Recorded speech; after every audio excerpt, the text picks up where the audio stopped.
Yo, what's goody? What's goody? What's goody? How you doing? How you doing? Mic check. 1 2 1 2. Everybody else, how you gonna do? Gonna do? All right. Anywho, so today I'm coming with you. I'm gonna start this off with a video, and I'm gonna be my authentic self. So I'm like, man, screw what everybody else is doing. Everybody else, I see them up on here doing reactions and things like that. I want to hit topics that are going on in the world, add my 2 cents to them, while at the same time I want to hear the things that y'all feel about it as well. So today I got a video from Burn Nation. I'm gonna have them up on the screen as well so that way I can give credit to the video. But this video ultimately is called America Don't Make You Feel Rich Anymore. And I completely agree with that because we're living in a country to where no matter what you do, you always feel like you're broke.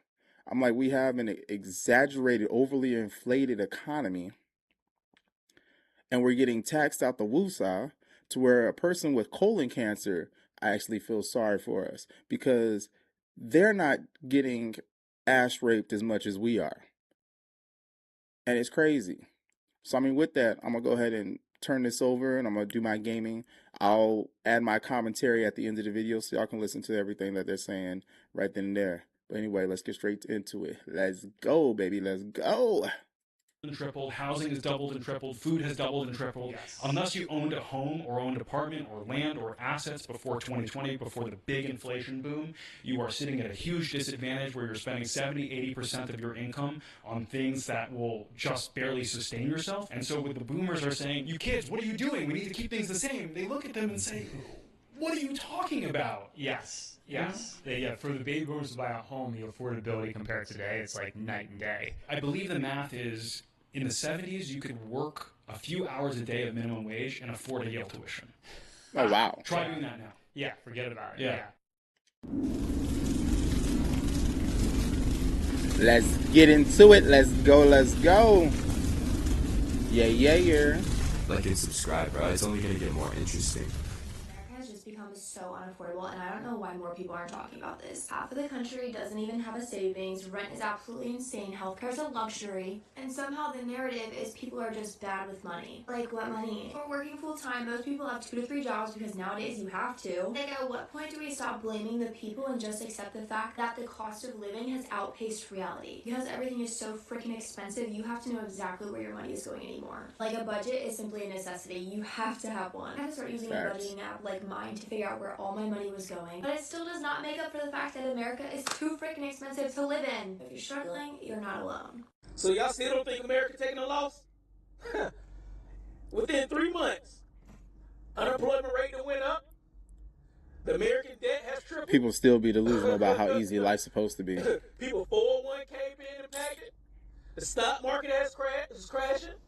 Matter of fact, speaking of 401k, go take a look at your 401k and see the impact this year has had so far on your 401k. A lot of y'all don't even pay attention to it. And a lot of y'all don't even believe that or know that your 401k is part of the stock market. Yep. That's how smart y'all is. A lot of y'all don't even know your 401k is part of the stock market. That's how smart y'all is. Y'all believe and think since it come out your check each pay period, that it's always going to be there. It's not. Wow. That's how clueless a lot of y'all is. Just gonna look at your stock market. Not everybody's been impacted or been affected right now. But just go take a look at. Just go take a look. Anybody who's got a 401k? A huge amount of American drop it down in the comments. 401k has been impacted and taken a loss within the last 3 months. The U.S. economy is in big trouble. Let's talk about bankruptcies. Wow. In the first half of 2026, the first quarter, January, February, March 2026. What's good? How you doing? Bankruptcies skyrocketed 14%. Yo, go ahead and share the live. Let's get a conversation going. 573 personal bankruptcies. Commercial bankruptcies, 8,436. Chapter 7 bankruptcy rose 17%. Chapter 13 bankruptcy went up 8%. And the worst of all, ready for this? Chapter small business bankruptcies went up 67%. If you didn't know, small business is 98% of business in the USA. It's not large businesses. Small business makes up 98% of the US economy. We are in an economic crisis. The economy is collapsing every single day. This is 100% self-inflicted, and it's done by one man. Now, this all started to happen before the Iran war. This is going to be catastrophic for the USA. If you found this post sad but informative, please like, comment, follow, and share. You need to keep up with the US economy. People are going to smile in your face like everything is fine, and the whole time you talk with people who file for bankruptcy. Why? Damage control. Afraid want to feel behind. Don't want to look like a failure. Nothing is going back to normal. I need us as Americans to fully grasp that nothing is going to go back to normal or be the same after this. Fact. Some things are irreversible. A lot of Americans have this mindset that once Trump is over, things are going to reverse, and that isn't true. If Trump gets us into a global recession, if not a global depression, you're not going to fix that in a matter of 4 years. It's going to take possibly a decade. Do people forget that the Great Depression lasted for 12 years, from the stock market crash of 1929 until the start of World War II? That's 12 years. Damn. Are people aware that when the oil embargo of the 70s happened, it wasn't until the 80s that things got back on track? So if we're going to have an economic downturn, a severe economic downturn, especially with the petrodollar declining, it is going to take years, if not over a decade, for things to get fixed or corrected, if ever. Every day costs $150 fucking dollars. This shit getting out of hand. Any of you farmers see me in your backyard stealing your chickens, mind your fucking business. There's no fucking reason why anything that grows on a tree should be more than $3. Our economy is so bad right now that there are people who aren't getting paid enough. So because of the rising gas Paychecks prices, looking thin compared to the they upgrading price can't tags. afford Fact. to get to work. Meanwhile, we now have our government requesting $200 billion. Let me repeat that. $200 billion to continue to fund a war that no one asked for. But people can't afford to get to work. We don't have universal health care. Rent prices are increasing. People can't afford to buy homes. They make education extremely unaffordable, or you take out loans that you will then pay for the rest of your life. I'm seeing people online who are shocked, appalled. I can't believe I voted for him. I can't believe... I'm going to use this moment right now, and it's not going to help anyone, but it's going to help me and probably some other people. We told you so. We told you so. While you were busy listening to podcasters and friends who have no idea what's going on, the rest of us told you so. Even Kamala Harris, as much as you all don't want to like her, told you so. He said he was going to better the economy. Where? Show me the economic plan that he showed you. Because I was there. I was paying attention. Where? It didn't exist. It never existed. You were fooled. I by no means am saying that I support anybody who wants to take out Donald Trump. But with that being said, IRAN, go ahead and do that thing y'all was talking about with the credit score, moving it up to 800, because I need that. I also need y'all to get rid of this man, because I'm tired of this bullshit. Y'all raising the gas prices. Why the fuck am I paying Why am I paying $37 to fill up my gas tank? I have a Nissan Versa S freaking V. $37? I don't even know what that looked like. I gotta look that up.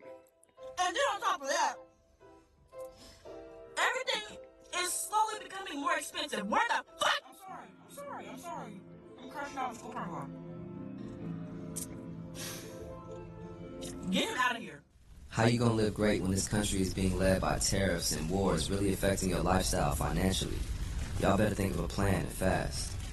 Many of us here in the U.S. are waking up this morning to our investments and stocks plummeting. I know I made a lot of folks will not retire at all in this economic path. Facts. Trump's tariffs have had a huge impact on the economy. and will continue to do so. You know it's a bad sign when his former vice president, Mike Pence, is speaking out directly against these tariffs and warning that the average American will be losing $3,500 this year as a result of the tariffs. Sounds Do you about know right. how many people voted for this administration without even understanding what a tariff is? But do you know who did explain it and did warn over and over? Kamala Harris. She spoke out Random directly NPC. against We'll go with the random what is NPC. happening now. And yet, here we are. The economy has no clothes. I'm tired of pretending that the economy's fine. I'm tired of pretending that the emperor understands what the fuck he's doing. I know I'm not a child like in the fable where we're supposed to learn this fucking lesson. Said in the but fable. I'm telling you right now, I'm telling you, the economy is fucked. It's fucked. You're gonna have people tell you, oh, the Dow went up, the line went up 1,000 points today. It's down 5,000 for the month. We're entering the second month of a 3-day war that he said he would never fucking do. The emperor has no clothes. The emperor, every single Monday, he steps forward and tells everybody in the world. He tells all of Wall Street. He tells the bankers, the politicians, the pundits, everybody. And he goes, listen, everybody. Ooh, I The got sun Sharice. never I'm about to sets heal. on this empire. We're about to win the war. The war is over if we want it. And then you know what happens by Friday? He fucking sundowns. Because we don't live in the empire of the rising sun. We live in the empire of the sundowning emperor. Every day he has dementia. They explain the war to him through TikTok Gooner fan cam edits of missile explosions. That's how he understands things. He can't read charts. He can't read a bar graph. He can't tell anything what's going on. They refuse to zoom out. They just show him what he's looking at right now. And what he's looking at right now is maybe I can bluff my way out of this one. You can't! You can't bluff your way out of a fucking holy war. You don't even know who you're negotiating with. Because our allies keep killing everyone we want to fucking negotiate with. And now where are we? We're sitting here in a moment where a third of the world's fertilizer is trapped behind a line of mines and drones. We're sitting here as the price of oil is spiking to levels that have not been computed before. We're starting to go into the areas the economists have done as thought exercises because the idea of it ever happening was so insane that it seemed fun. We're about to do all of the stupidest things we've ever fucking imagined right now, people. And I want you to understand this. I need you to fucking understand this. The emperor has no clothes. The economy is naked, okay? And if you don't believe me, go ask your boss. Go ask your boss what they think June numbers are going to look like. And watch the blood leave their fucking face. Because they can't lie about everything. Once you ask them what they think you fucking know about, yeah, you're going to start to fucking notice it. The line hasn't been going up. It's been going down. Inch by inch by inch. Let me know if y'all gonna have a bright future here in America. Till next. Yo, that's I really appreciate him doing that, because when it comes down to it, there's a lot of individuals who feel broke in America. I can tell y'all right now. I bought a house and I've got my in-laws staying with me. My in-laws been staying with me for about the past 3 years. And then I got my wife and the kids. With all of this, it's getting ridiculous.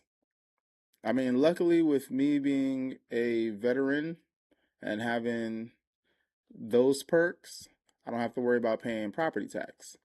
And there's other things that I don't have to worry about as well. But on the average individual who does have to worry about property tax, and the state that I'm living, you got property tax on your house, your vehicles, all that stuff.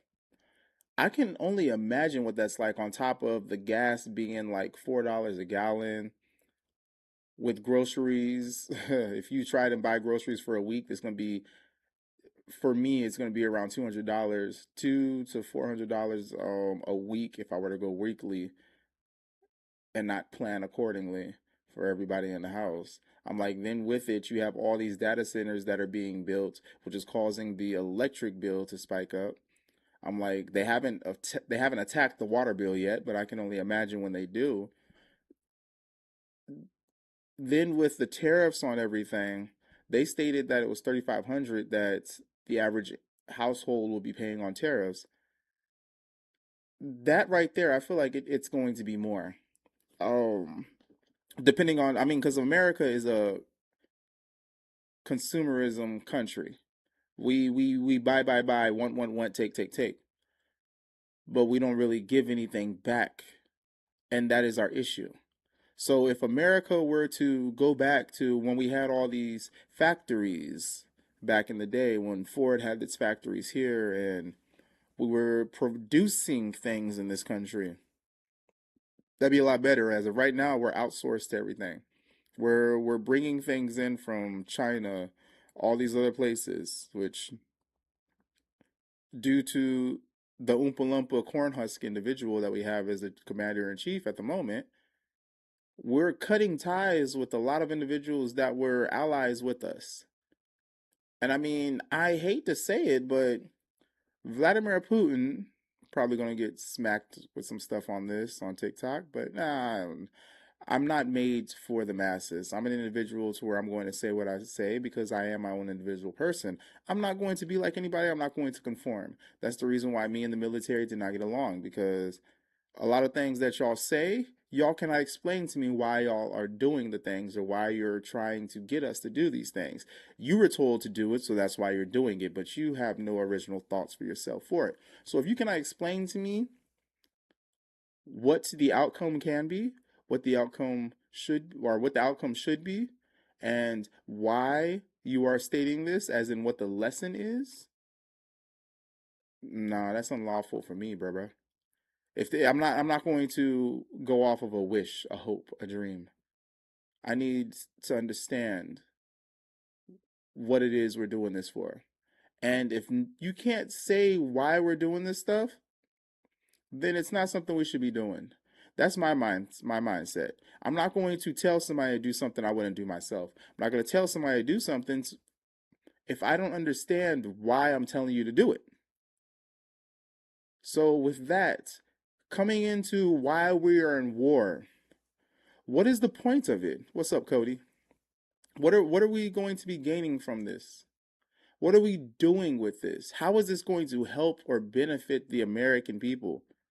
Everything that has been happening in the last couple years has been doing nothing but making our lives more and more complicated. Why we gotta be so complicated? But these are things that people don't want to talk about. These are things that people seem to steer away from. Why is that? Because you scared. Don't be a punk, nigga. I don't understand why we're engaging ourselves with this narcissistic country.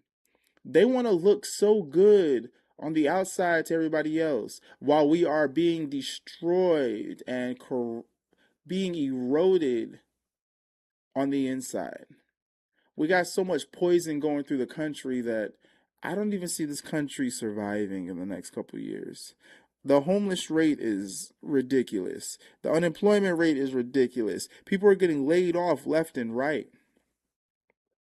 But yet, let me add this one in.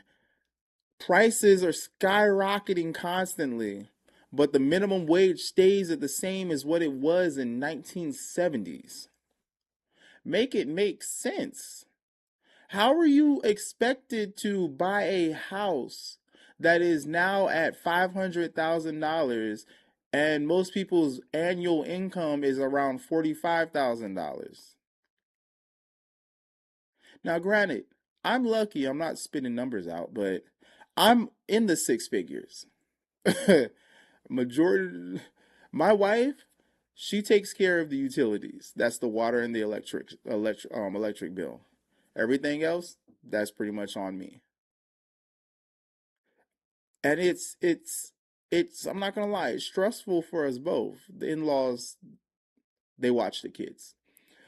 I'm like, it's stressful for us because if something does happen, we're tapping into the savings for that. Now, with the savings, it's not like you automatically just boom, here's $1,000, $2,000 that can go straight into savings with every month or every paycheck. If you're working a job just over broke, it's difficult to be able to put into that savings. Even if you get a high yield savings, if you're investing in stocks and crypto, stock market is crap. It's crap right now, and Bitcoin has dropped from 100,000. I think right now it's at like 70,000, 70,000 at the moment. But even with other cryptos that are coming up, if you if there's things going on in your life, for example, with me right now, I have 2 vehicles, and then my wife has a car as well, so that's a total of 3 vehicles. All 3 cars are down. I have one car that's been down since like November of last year. Individual is supposed to be working on it, hasn't been fixed yet. And then my other car went down about almost 3 weeks ago. That one's not fixed yet. Some other stuff popped up. The wife's vehicle needed a transmission. That one has they started working on that about 2 weeks ago, and then find out that the wrong part was sent after she already had went and bought the washers and everything for the part that had just came in. So now she's got to wait for the other part to get the new transmission to get in.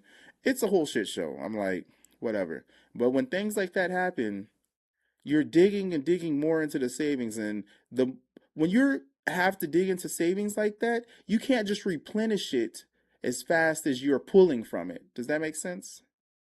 So the way that America is feeling right now, no matter how much they're hustling, how much they try and make shit move, how much they trying to make shit shake, no matter what they do, they always feel as if they're living in a state of being broke. Go ahead and put in the chat, amen, hallelujah, or I'm broke, if you agree. But with that, I want to flow into the next video. It's gonna be another one from Burn Nation, because I mean this man, this person, I imagine it's a man unless it's AI voices. They dropping some stuff. This one right here is going to be the mass layoffs are still happening. So I want to roll into this one. There's a lot of individuals who are dealing with mass layoffs. Those mass layoffs ain't no joke. And knock on wood, I had recently got promoted. There's a lot of logistics that go into that. And it came with getting paid a little more, money, money, money. Yeah, yeah, yeah. I'm doing a lot more work, but also at the same time, it's based off of time management. It's not like call center type stuff. We're back to back. Now, for y'all who don't know, I'm in tech. Woo! I'm a nerd. I'm not a geek. I'm a nerd. Okay, big difference. Not really a big difference, but so with me being in tech, the things that I'm doing, it's like I'm like a ticket system. But they're in tech, it's very difficult because when you are in tech, I heard that you should be expected to get laid off like 2, 3 times throughout your 20-year career, And I'm like, okay, cool, whatever. But the way that the job market is these days, you get laid off, you don't know when you may be working again. And the way that the economy is, it's ridiculous, because if you were to get laid off today, you don't know when you may get a job again. Like, for example, the wife just walked in, so I'm gonna use her as an example. She's been looking for a different job for like the last 2 years, so she says. She still doesn't have a different job. So the way that the job market is, the economy is, you could be putting in resume after resume after resume, and you don't get no follow up, or either you end up going and doing like 2, 3 interviews, and then you end up getting ghosted and don't hear nothing back from them. It's like, you know what? Fuck you with Tim Dixon Lil Lube. At this point where we are, you can do all that you can, but the best thing you can do is get on your knees and pray to whatever it is you believe in. And with that, I want to flow in to the next video, all right? So bear with me real quick. I'm going to take a quick intermission because the wife's right over here. Let me see what she wants, okay? Yeah, yeah.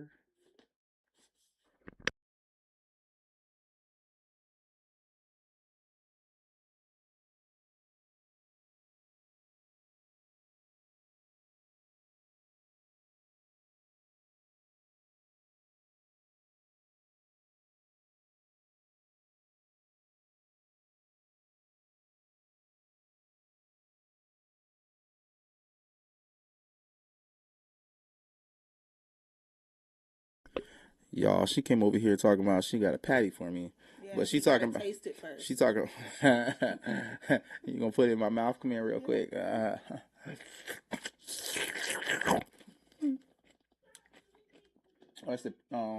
it's not pickles. What was the Cuban stuff? The Cuban pickled cabbage. That made me want to touch it, but oh, you locked the door? Oh, shit, come sit on my lap real quick. Yeah. Ooh. Look at that. I shot up the club, and now the club's trying to shoot us up. If you don't get that, you're too young to understand. All right. Nah, it's good. I'm gonna go ahead and drink my drink and finish this video, or do some more of this video. All right. Much love and appreciate it. Thank you, babe. All right. Where we at? Y'all made me forget what I was doing. Cheese and bread.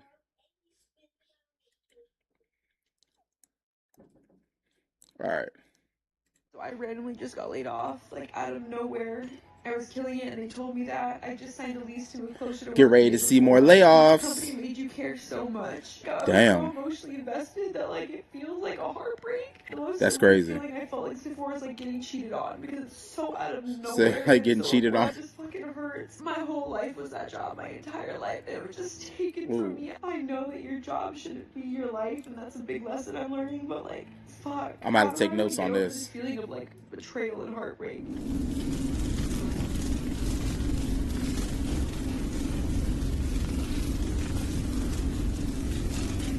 Like and subscribe, right? It's only gonna get more interesting.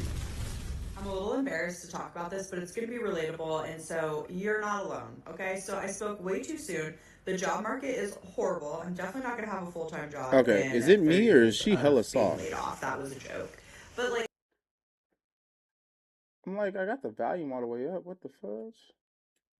For example, I had 6 people refer me into a role at OpenAI that I was a perfect fit for. I like worked on my resume. I had my recruiting friends look at it. I had ChatGPT look at my resume. Like I was so excited. I've done this exact. We might have to go past this one. I might have to skip this one. I'm gonna edit this video out right here. OpenAI with 6 referrals and the exact experience that job description was looking for. And that keeps happening to me at all of these companies. And I've worked at some of the best companies. I've worked at Meta, BCG. Like, I have early stage startup experience. I have everything a company would want. I've been promoted throughout my career. Literally have been a top performer at every place I've ever been at. And I just keep getting rejected left and right. And it's almost comical at this point. But I'm actually stressed that I'm going to have to I got headphones on. That's the bad part. Because my rent is like $5,500 a month. And I'm stressed. I'm stressed. So if anybody has any words of encouragement, let me know, because this girl is just down in the dumps. So AI is getting ready to take your job, and you probably don't know it yet. So if you're blue collar, you think, I'm fine. So yesterday, if you don't know, Oracle laid off 30,000 people in one fell swoop with an email. And I know you might call me out on this. You might say, well, 18,000, it was only 18,000 in the U.S. Like, that's 18,000 families. Next week, Facebook's, I believe, looking at 15,000. Intel's looking at over 20,000 laying off.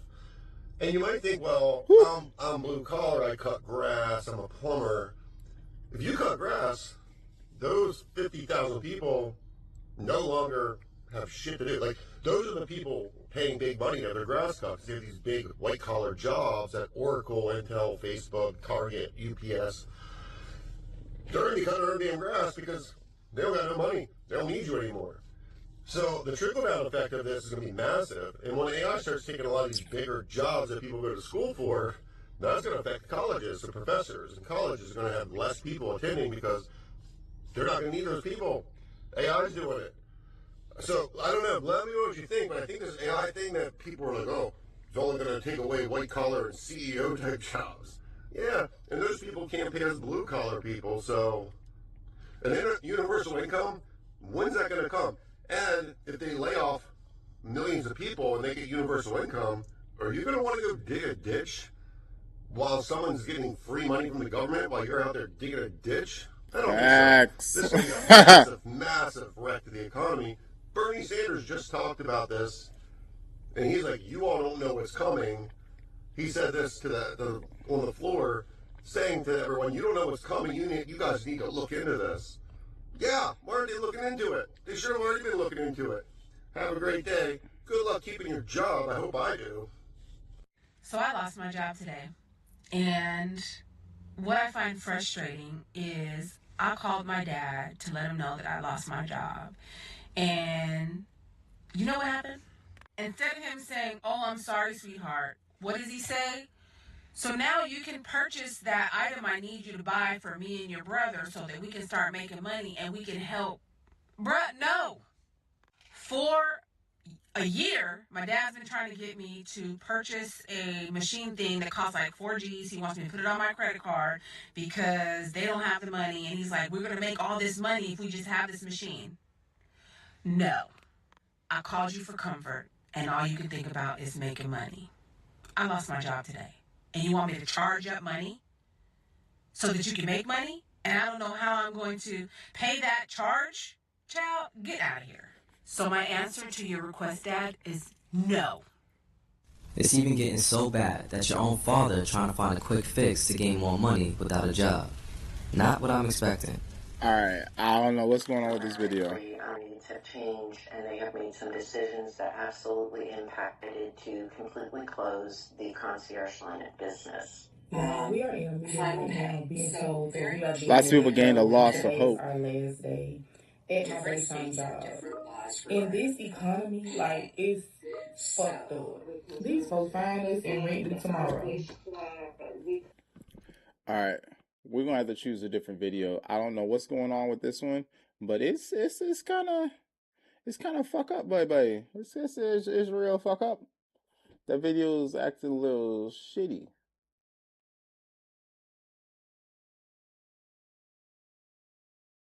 Gas prices burning your sanity away. Time to buy a horse. Hey y'all, look, we in Flint. Look at the gas. Look how much they spending. $4. And they gonna make it last. $7. Yep. $4. Yep. Look. Yep. And that nigga was boiling. You feel me? Well, that's how you know. Y'all better listen. This shit hard out here, man. I feel it. Time to buy a horse. Outrageous gas prices. Fuck that. Like and subscribe, right? Y'all gonna laugh at the motherfucker riding a horse. He gonna be the only one moving around. Prices, I really don't be saying too much because I don't really pay attention to the numbers for real. Because regardless, to get to point A to B, you gotta put gas in your car. So it's just it's all right. whatever, Hold right? the fuck up. I Hold just left the gas station. Something ain't going. Something ain't right.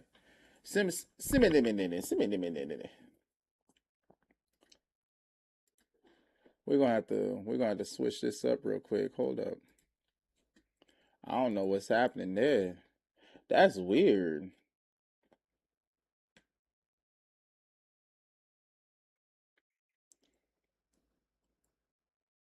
What?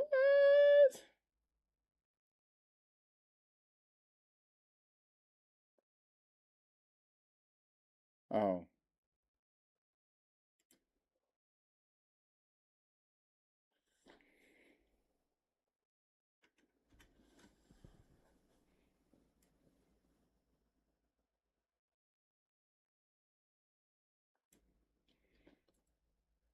All right.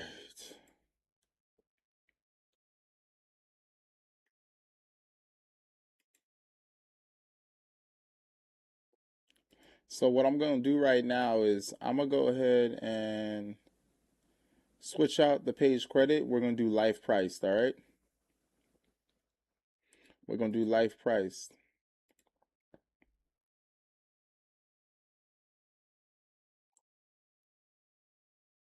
So we'll do life price and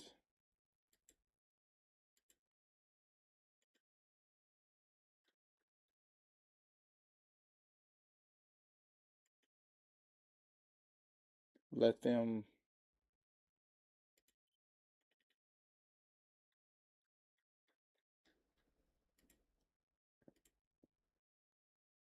bang bamboo. It should come from gangbang school.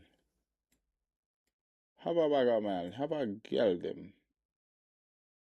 Wait, hold on now, boy. What's happening here?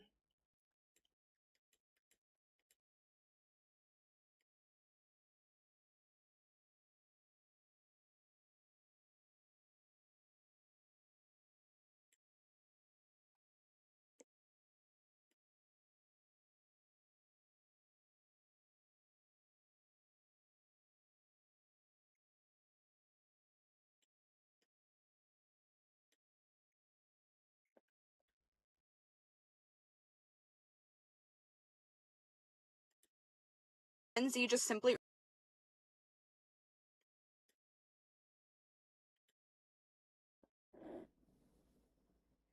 I don't know what's happening right now, but that shit crazy, cuz. Life price. Got paid today and also went broke today. I know what's happening now. At this point, I seriously think Gen Z is just screwed. In 2026, Gen Z just simply earns way less than it costs to survive. The average Gen Zer makes about $25K a year, which is around $21,000 a month, and spends basically all of it on bills or rent. Nearly half of Gen Z runs out of money before the end of the month ends, and that's not just budgeting, that's just survival at that point. And don't get me started on student loan debt, because the average Gen Zer also has about $30K of student loan debt on top of all of that. We are spending more on essentials than any other previous generation, and wages just keep going down, and the cost of living just keeps going up. We're not failing in life. The system is just completely fucked us over. Budgeting does help, don't get me wrong. I still use mine to budget and track all of my expenses, but the system is still failing us. Now let's talk about why this new generation is, in my opinion, pretty screwed. I'm so happy to see his face. Tough to get out of this, because this new generation, they grew up with graduating college from the pandemic era, which has had a significant effect financially for a lot of people. Not only are a lot of people that are graduating right now not able to find jobs, because there's pretty much no entry-level positions right now. These entry-level positions are hiring people with years of experience compared to someone who's just fresh out of college. Maybe because they don't want to train these people. If someone has no experience, you do have to invest a little bit into them to train them, but they're realizing that people don't want to stay at these companies for long term. A lot of people are job hopping, and they're thinking, why invest in someone when they're just going to leave in a few years? But there's a lot of factors why people are leaving their jobs very quickly, and that's because they're not getting raises that are meaningful. They're not getting promotions. There's no growth. The only way for them to grow is to hop companies for a higher pay. But a lot of these people, since they're not really able to build a meaningful wealth while they're young, it's going to have a huge impact, because they're not going to be able to save for their retirement. That's a huge issue. Let me know in the comments down below what you think, and take a look at the rest of these videos. I can't keep living a paycheck to paycheck. The second my salary hits, it's gone. Rent, loans, utilities, you name it, it's all gone. I'm not even doing anything crazy either. Every month I say I'll save and I don't. And then this month I level up. Sorry. I'm fine, but my car isn't. It's $1,500 to fix it, and I don't even have that. So I'm just sitting there thinking, why do I not have $1,500 saved? I work full time, and it's not like I'm spending money like crazy. And also, payday isn't for 2 more weeks. I've already worked half of the month, but the money is just not there yet in my bank account. So I go to HR and I ask if there's any way I can get an advance on my paycheck to pay for this bill. And the lady goes, oh yeah, we use anytime pay, so you can go and get your money whenever you need it. Apparently, we function through the system called Deal, and we're able to access our paycheck whenever we need it throughout the month. Yeah, I'm new, so I had no idea this even existed, but this is seriously a savior for someone like me who lives paycheck to paycheck. I don't know, is this normal? Does your company do this? Because I've never heard of it. A new study shows that 75% of millennials and Gen Z are living paycheck to paycheck in the U.S. Also, most of them don't have health insurance either, and instead of going to a doctor's office or anything like that, most of them would rather just sit there and let things get worse than actually get treatment. And honestly, it's pretty sad when you think about this. Now, the reason this is because the economy has been so bad since starting in about early mid-90s to currently. When you look at most jobs also, a lot of them really aren't paying people enough to get by. For instance, a job that I work at, I get minimum wage. I just work a simple job at a hotel, trying to get by, you know what I'm saying? It is what it is. And yeah, they don't really pay enough. I'm making $15 an hour. Most people are making even less than that. So I mean, yeah, it's sad to see, you know, as more studies come out, I'll keep updating y'all how most of the population is doing. But yeah, that's the U.S. for you. Well, I was just telling my homegirl America, my fuck paycheck yeah. after I get paid, and she was like, "Girl, you don't put no money aside after you pay the bills." Nigga, what money Hell can I put no. aside? She's like, "What if an emergency happens?" I said, Bitch, I live in the emergency. Every day is an emergency. If something comes up, like a bill or something, it's just gonna have to wait till I get paid again. I'm not gonna put my priorities and my needs on the back burner just to pay another bill that has to get paid any fucking way every fucking month. It's gonna get paid eventually. May not be today. It may not be until it's past due, but it's gonna get paid. There's no such thing as saving. I'm living in the now, okay?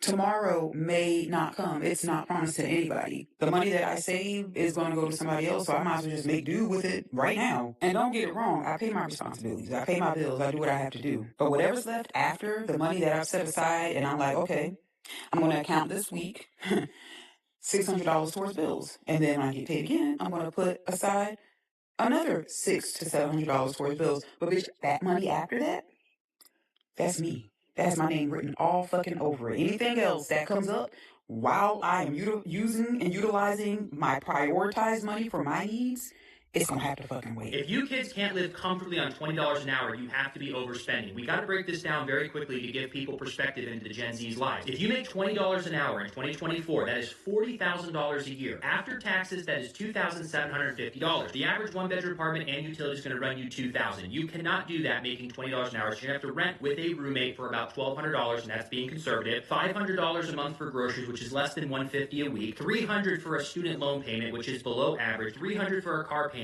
which is below average. $150 for car insurance, $150 for gas, $100 for personal care, $50 for a cell phone is $2,750. That is paycheck to paycheck, leaving you with nothing. Nothing for savings, investments, the big one, health insurance, I'm assuming they're under 26 years old, and zero fun. Now, if they were to make $30 an hour in 2024, that's $60,000 a year. That's $3,900 after taxes. Maybe they decide to get their own place for $2,000 and everything else stays the same. They're left with $350 a month, which is essentially still paycheck to paycheck. This is the cost of living in America in 2024. The idea of $20 an hour, even for me when I graduated high school, was a ton of money. Now, $20 to $30 is minimum wage. Living paycheck to paycheck doesn't mean that you don't make enough money. Sometimes it means that you are spending exactly what you make and sometimes even more than you make. Not only was I living paycheck to paycheck, I was actually spending way more than I made because I never looked at my budget. I never looked at my income versus expenses. I just did not look at that. I did not give a fuck. And now I'm in this situation where I am in over $69,000 worth of debt and slowly paying that off. Listen. Nigga, goddamn! Ooh! 69,000, not 6,900, 69. I'm sorry. I'm not supposed to react until the end and give my 2 cents, but god, 69 goddamn thousand? Sugar dumpling, baby girl. I got a couple people that you should probably call so that way they can help you with your finances to help you get back on track. You're gonna have to cut down on some things that you're doing currently. I see you in the car. It doesn't look like you living in the car or anything, but whew, we will continue this later. But when I started my debt payoff journey, there was no wiggle room. Every single dollar was accounted for. It took me looking at everything with a fine-tooth comb and finding what the hell I can cut out and what I needed to keep.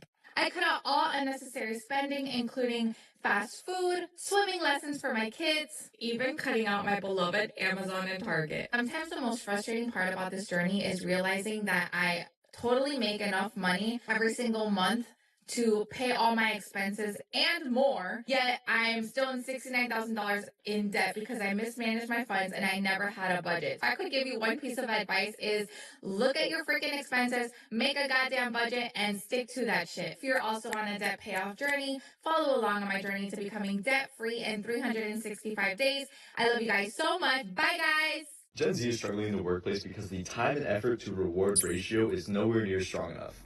We see all these people on social media living their dream lives, and it makes us wonder what the heck are we even doing working a 9 to 5? Not only that, but the effort and time that it takes to commute, do the job, go home, have a lack of time, lack of energy to go do something for yourself is unbelievable. And for those of us that are fed up and actually doing work outside of our 9 to 5 and on our weekends to make sure we can create a life that we are proud of, we have to sacrifice so much shit on top of that too. Like back in the day, you could just work an average job, you could get married, you could buy a house, start a family, and live a regular life. But these days, making the average income... what did they say in the Notebook? It's not that simple. It's not that simple. Is nowhere near enough to even live on your own in a big city. 2, start your investment Level journey up. and start focusing on a down payment to buy a house. 3, we are just barely surviving out here on the average Canadian income. Gen Z is actually cooked because tell me why a 6-year-old said that our generation would be just fine if we learn how to save properly and work harder. We have Get the fuck thousands out. of dollars in student loans, getting the same degree that you got 30 years ago, just to end up getting paid the same amount of money that you got paid 30 years ago, but now everything is 1,000% more expensive. A house that you bought for $50,000, we now have to buy that same house for $500,000, and you're telling us that we need to learn how to save properly? This really infuriates me because I don't think I'm doing anything wrong. I save money every single month. I invest my money every single month. I even got an app called Mine that helps me budget my money to a T, just so I can keep my life on track. And I'm getting told that we're not saving properly. This lady picked the wrong one today because I am not having it. I cannot keep living paycheck to paycheck. As soon as my salary hits my bank account, it's gone. Whether it's rent, bills, loans, it's gone so fast. And I'm not even doing anything that crazy. Every month I'm like, I'm gonna save, and I don't. So last week I got in a little bit of an accident. I'm fine, but my car's not. I made $1,500 to fix it. And I'm just She looks like a standing girl there I used to know. why don't I have $1,500? Shout out to you, Danielle. Saved? I work full time and I don't even get paid for 2 more weeks. Asked HR, is there any flexibility? And they replied back to me saying that they use Deal, so you can withdraw money anytime throughout the month that you have already earned. I didn't even know this because I'm new and I used the money to fix the car. But this is such a lifesaver for somebody who apparently lives on the edge like I do. Is this something that's normal? Because I've never heard of this. I'm definitely worried for this new generation, in particular Generation Z, because a lot of them are getting depressed. They're not able to pay off their bills, not able to save any money, not able to grow and invest any money, and that's going to have a huge impact not only on. Yo, don't judge me. I was riding the go-kart with my son like 2 days ago, and all I'm gonna say is Shirley took a tumble. So the whole right side of my body is scabbed the fuck up. So I haven't been at training. I haven't been teaching martial arts, any of that stuff, because I'm not trying to risk any infection. Because I know I disinfect my gloves and everything. I don't know about everybody else.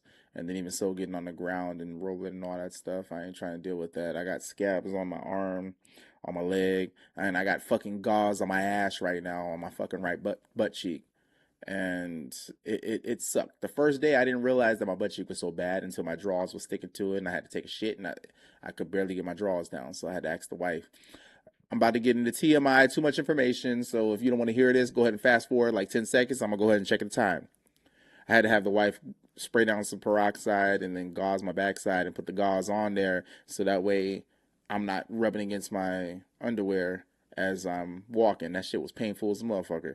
But yeah, so with that, I'm healing. I'm healing currently at this moment. So anybody who may be watching, just know. I mean, shit. I'll show y'all a little. Y'all can see a little bit on the arm right here, a little bit on the arm, and then coming up and all that. So yeah, I fell off the goddamn go-kart. I know they probably had training like, man, what this dude doing? I'm sorry. I ain't trying to have no scabs reopen and be bleeding up on the mat and everything. But yeah. Their mental health, but on their financial as well, because they're not going to be able to retire easily unless they have a significant impact on their income. But yo, shout out to Life Priced YouTube. Go ahead, check them out. I got them tagged up on here as well. But at the same time, go ahead, like, comment, and subscribe. Honestly, I don't really care. If you subscribe, yo, big up to yourself. If you like this, much love and appreciate it.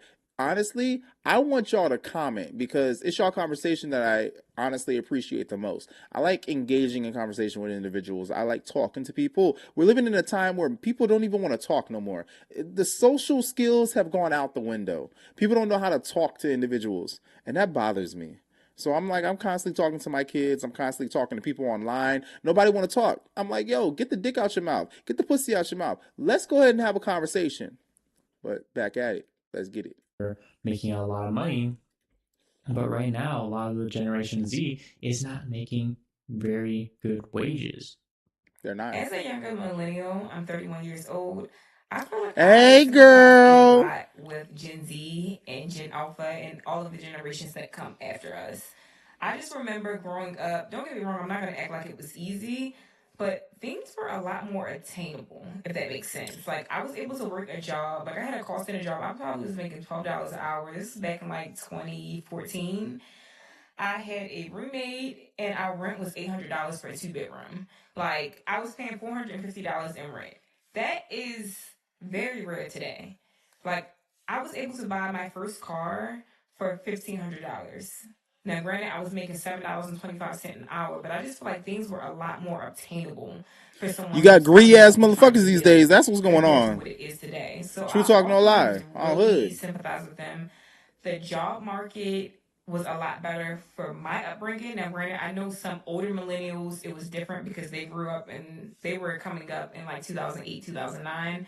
But I was a little bit after that. I graduated high school in 2012 and I graduated college in 2017. So, like, financially, I feel like I was somewhat at an advantage to try to get ahead and to try to go up the ladder.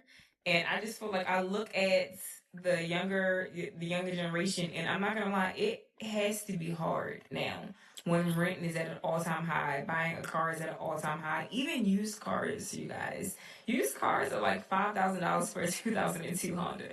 I mean, in all honesty, it's not necessarily the price that they have on there, it's the APR. The annual percentage rate that they have on there, the taxes and APR that they have on these vehicles is making it. They sitting there with like a 28%. What the fudge? I'm like, because when you put a 28% on there, that means that you end up paying $1,500. You pay $1,500 on for your monthly payment on the vehicle. $700 will go towards. Matter of fact, probably around like $900 will go towards freaking taxes, and then you'll end up having the rest go towards the principal. So now you're sitting there at like a freaking 72 month. You ain't gonna be accomplishing anything. So I mean, it's ridiculous. In order for you to actually pay that thing down, you're gonna have to put the $1,200 onto the. You're gonna have to pay the $1,200 and then put an additional like $500 onto the principal to eventually drop down the taxes. And it's the same thing to where when you're buying a house, like my house right now is $500K. I'm paying $3,500 a month for the house mortgage. Fucking crazy, right? Crazy, insane. Why? Why? You asked, right? You asked. I know you asked. Because if I didn't, where would the in-laws stay? Where would me, the wife, and the kids stay? I have to. I'm the provider of the household. Have been for a long time. So I mean, with it. But when it comes down to it, paying extra onto that mortgage is going to make it to where when you pay extra onto the principal of that mortgage, it's going to bring down the amount that you owe on that mortgage, which will drop the taxes down to where now eventually when you're paying on to the original mortgage of, let's say, that $3,500, more of it will go towards that principal than the taxes. As the mortgage, as that loan mortgage, as the mortgage loan gets lower and lower, you'll be paying more onto the mortgage and less on the taxes. So that's when you have to come out of pocket and put more onto the principal when you're paying that mortgage. So pay that mortgage and put some on the principal. So that way it can drop that mortgage rate down. Talks that need to be had. That's what I'm talking about on the YouTube, all right? So that way you are now going to be paying more on your principal rather than paying all that taxes and property tax. Okay? Look at that. Let those with ears hear. All right? Back at it. Like, people are tripping. I really feel sorry for you guys, and I pray that you guys have the strength, and I hope that things actually change. That way young people are able to set footing in this world, because if not, I don't know how things are gonna go. I don't know how things are gonna go And either. just know, if you're True a young talk. adult paying rent, you live a very different life than your friends that are able to stay with family or even pay a subsidized rent to somebody that they know. Because when you're out in the world and you're dealing with a company wanting their money, it is very different than your dad suggesting that you put in towards the house this week. And a lot of times, the way in which you operate your life is on a different level of comparison as well. It's kind of like that sound where it's like, I don't know the specifics of it, but people basically use it when talking about work. And they're like, when I'm just at my job to get money for the weekends versus the person beside me has 3 kids to take care of at home. Essentially, that's kind of how it's going to be within your age group. You have to care for yourself, and what you don't get done depends directly on your survival, whereas somebody else kind of has the luxury and the comfort of at least having a fallback plan. Hey, the landlord I don't know has no problem kicking me out, whereas my parents, I might have been late for 3 times and they're not going to kick you out because you're still their child. There's a level of knowingness that provides comfort, and there's an awareness in that then directs your subconscious. And when you're out in spaces with people that don't pay rent yet or just haven't had that level of independence in adulthood yet, oftentimes you'll find they do kind of exhibit a level of arrested development. Oftentimes they have little conflict resolution skills because they haven't had to maybe live with a stranger or live in a building with strangers to where everything can't go your way. There's also a different level of drive. They won't understand why you're intense about certain things that you are, why you're so thorough in the things that you do, because again, there's always that fallback. And while a lot of times comfort is something that we should be afforded and can keep us safe through certain areas of our life, when you are comforted as well, especially in an era where you should be ambitious, which is the start of your adulthood, a lot of times you don't go as far as things. You don't put as much of an effort as things. Even though you claim you want your independence, a lot of these people won't act as though what's that's good, actually Joshua? something they want to turn it into a reality. And hey, I get it. I wouldn't be rushing to spend money right now. Jay was in Your here. whole life to Gang, do it. gang. I don't know But how you do it. I don't know how I do it either. if you are one of the few people I can't keep a that relationship. are What the out here fuck, making it Jay? on your own means, doing it alone, finding a job Damn, when Jay. the door closes, All right, finding I gotta have this shit avenues set and up, ways to cuz. make ends meet when at a time like What on now that it is way? nearly impossible even for the Why seasoned my shit adults. not show So up? don't feel weirded out when you do get around your age mates and maybe even people that are older than you but don't have the same responsibilities as you, and you feel siloed in that. Because the truth is, if you are a young person living the experience of what our predecessors could expect to live in their early 20s, is an outlier for you amongst where people are in their early 20s now due to delays like COVID, as well as the financial state of the world, as well as the job market. Gen Z's not lazy, and I'm sick and tired of people telling me that.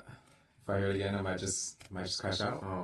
Well, then crash out, bro. The most ridiculous economy to start with. Can't stand when people are like, "Oh, we don't want to work. Gen Z's so lazy. Gen Z doesn't want to work to earn money." Because that's not true. We want to work. We want to make wages that can actually earn a decent living and pay the bills. How are you going to call somebody lazy when you have to apply to hundreds of jobs just to hear nothing back? And we have a record high unemployment rate for postgrads. The people who went to college. You know what? I can't fight this dude right here. Full-time jobs, they may only cover rent, not bills, not your tuition, not your debt, not your personal expenses. The first generation where you can do everything right, you can have 3 jobs and you can't even pay all of your bills. 80% of people that I know that are between 21 to 28 are still living with their parents, even the ones that have full-time jobs, because it is that hard to live on your own now. Imagine still being behind no matter how hard you try. No. That's not lazy. That's our reality now. People in our generation, you can't just rely on income anymore. If you can even get a job, because, I mean, we all know how hard that is. You have to rely on side hustles just to make ends meet. Honestly, these are not always equally. There's so many different ways to make money, but they are not the same. Me, I tried Instacart, I tried dropshipping, I tried DoorDash. DoorDash was trash. What has really let me break through is by making freelance marketing for brands. You can get into UGC and apply to jobs to make content for brands through platforms like SideShift and stack as many gigs as you can possibly get, because we're not lazy. We're going to work hard, and we have to. You know how expensive life is right now? We have no safety net. So I hope this helps, and good luck on your freelancing journey. I feel like most Gen Z still lives with their parents because it's almost impossible to move out, so they don't care at all because they have zero responsibilities. This is true. A lot of Gen Zs still live at home, which is not a problem. I think it's actually really good to live at home when you're young and able to save, buy a house, establish your future, especially if you haven't started a family yet, you don't have kids yet. this is actually not a bad thing at all. I'm all for staying at home, stacking, saving, helping out here and there. I'm all for that, 1,000%. But what this person is saying is 100% right. When they have less responsibilities, they're just able to sometimes, especially if without guidance, they don't care because they don't have rent to pay or car notes or car insurance. But what I'm going to say about my employees, because this video that I made was not to bash my employees at all, because I have some amazing Gen Z employees. They show up to work every single day. The Gen Z employees that I was hiring that was a problem, they no longer work for me. Believe me, they no longer work for me. Any Gen Z or any employee, period, that was a problem, I got rid of them. They could not work here. So the people that I have now, top tier amazing. They're not perfect, but they're amazing. They show up to work. They respect me. They work hard. We don't have no problems. They communicate. They need something. They know who to call. They know who to call because I got their back. Okay, so I'm an amazing boss. Believe me, amazing boss. Everybody who worked for me got their own place because they can afford it. Because I pay people fair and I pay people well. They work hard, yes. I get bonuses. Like, I do, like, there we go. These contests and stuff, and I'll be like, I'm giving away $500 this month. I'm giving away $800 this month. We good at Mitch's Clean. I just wanted to put that out there. But what this person is saying is correct. When you are grown and older, you take your job more serious. So you show up to work on time, and that's why everybody that work for me, they have their own stuff. So that's what they know. They got rent to pay, car notes, they got responsibilities. So they know that this job is important. Mm-hmm. They know that their job is important, especially your job is paying you good money. Okay, Preach. And it's good money, and you enjoy what you do. You show up to work, you get your paycheck on time. You good. You got a boss that's cool. You good. You good. I don't care if you late sometimes and stuff happens. I'm always gonna cover you. I don't really get last minute call outs. My employees respect me and they respect the business that I'm running. So I don't really get last minute call outs and none of that. My people show up and they do a good job. Do things happen? Absolutely. Nobody's perfect and I'm not expecting them to be perfect. Facts. But for the most part, my people show up. I'm telling you, I really don't have a problem with attendance. When I have an employee, Gen Z, Gen X, baby boomer, whatever, millennial, if you are not reliable, you can't work here. So the people I have now are reliable. The ones that came through my pipeline, like I stated, I got rid of them.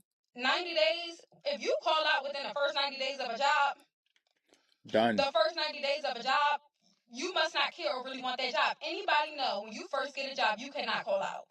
Not for at least the first 90 days. You can't call out. If it's an emergency, something happened once or twice or whatever, cool. Stuff happens. Just, communicate. Communicate stuff. I'm sorry, stuff happened. I'm not going to make this a pattern. But the first 90 days, if you called out 3 or 4 times in the first 90 days, red flag. That person cannot work here. Big facts. So all the Gen Zs, and I've seen a pattern specifically with Gen Zs. I had somebody, it was an emergency every week. Oh my God, every week. Every time I scheduled this person on a Saturday, they was not coming. They didn't want to work weekends. They didn't want to work the Saturday. Every time something happened, or every time a holiday came, whether it was the 4th of July or something, because we rotate holidays here. So you Red know flag. the holiday that you're working way in advance. Red flag. And if you can't make the holiday, holla at me. We're going to figure it out. We're going to figure it out. But what I'm stating is communication. I noticed that they'll just be like, whatever, I'm just call out communication. at the last minute. So I'm saying all this to say, full circle, this person is right. When you have responsibilities, when you have rent, when you have a car note, when you have things to pay for, and all my people that work for me got their own place, even my 20-year-olds, okay? Living in condos, okay? My 20-year-olds live in nice places, drive nice cars, and like nice things, and have to pay for food out of pocket. You show up to that job and you respect that job. So she's right. When you really don't care, when you're going to still live and have somewhere to live and have food in your pocket, regardless, you might walk around not with a lot of money, but if you still going to be cool, you could disrespect your job or you could not take your job as serious. But when you have a job paying a certain amount of money, you know how hard it is to go get another one. When you have a job paying well over $15, $16, $17, $18 an hour, you know how hard it is to go get a job paying more than you know how hard it is. It's not easy, especially being young, making that much money. Facts. Woo-hoo! Yo. So with that, I gotta say, hold on. Let me go ahead and switch Badman back over. So let me hit my talking points. things that I took notes of while I was sitting here playing the game and also listening to that. So one thing that got me was China. I like how China's doing things because China, you can go in and your utilities, you can go ahead and pay those for a year. So for example, your internet can be paid yearly. So with that, you'll come through and you'll end up paying like $200 for a year based off whatever the plan is that you have that you chose to get for that year. You go ahead and pay. You can pay that month to month, or you can pay that all up front up year, because it's going to be the same amount every month. You know, so you can go ahead and pay all that up front, and it's only like $200 some dollars. They charge like 60, like $20, $40 a month, depending on what plan you have. In America, nah, you need to charge that every month. Nah, that's a recurring. It's a subscription. You feel me? And that's one thing that kills me. In America, everything is a subscription. They are money hungry. They want to constantly be pulling funds monthly, weekly.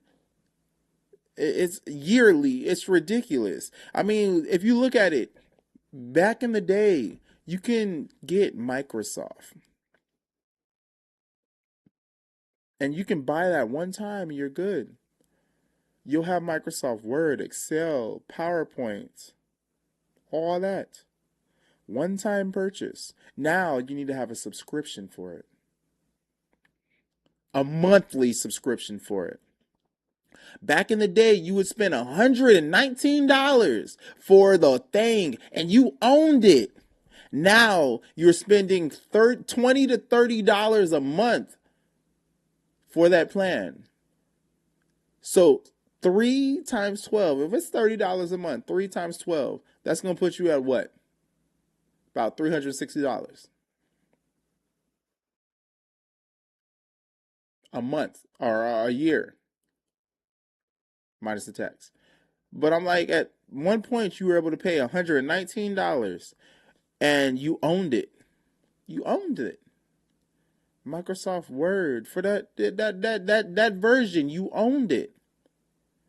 They have gotten money hungry to where now everything is a subscription. You will own nothing and be happy. Isn't that what they said? Ah. Now, what that lady was talking about, she was $69,000 in debt. What the? What the? That's crazy. I'm like 400 and like about 439,000 in debt. But that's because I own a house. And I'm paying down that house constantly. So big up to my realtor. Much love and appreciated. Hoorah, VA. Thank you, Marine Corps, for allowing me to serve the 8 years that I did there and 2 tours of Afghanistan. Hoorah. And also for the things I did before the Marine Corps that helped me put myself in the mind frame to understand how money flows. But to be in 69,000 in debt. Now, granted, the lady did say that she did a budget. She's working things accordingly. What's up, Jermaine?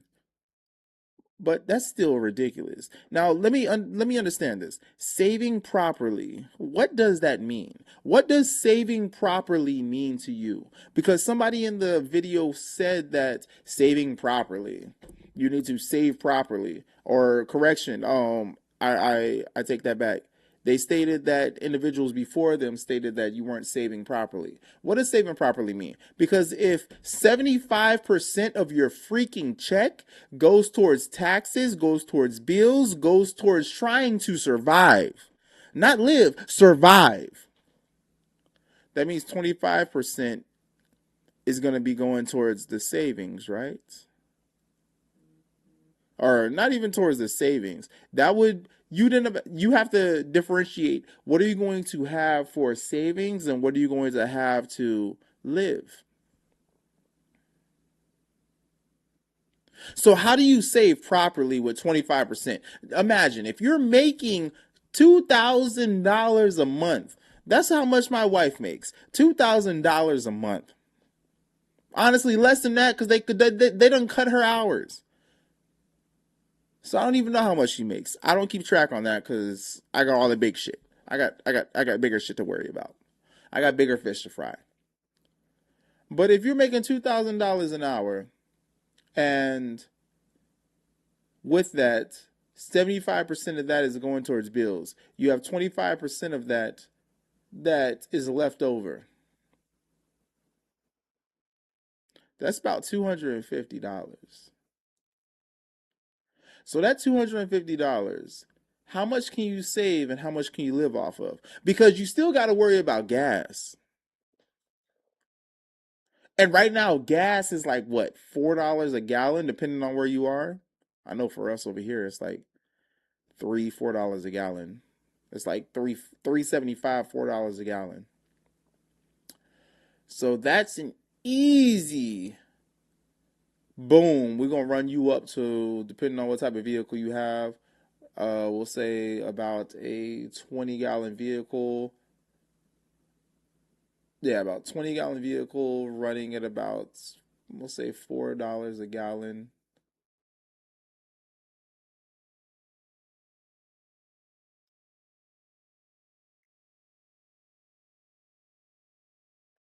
So we're looking at about a good $80.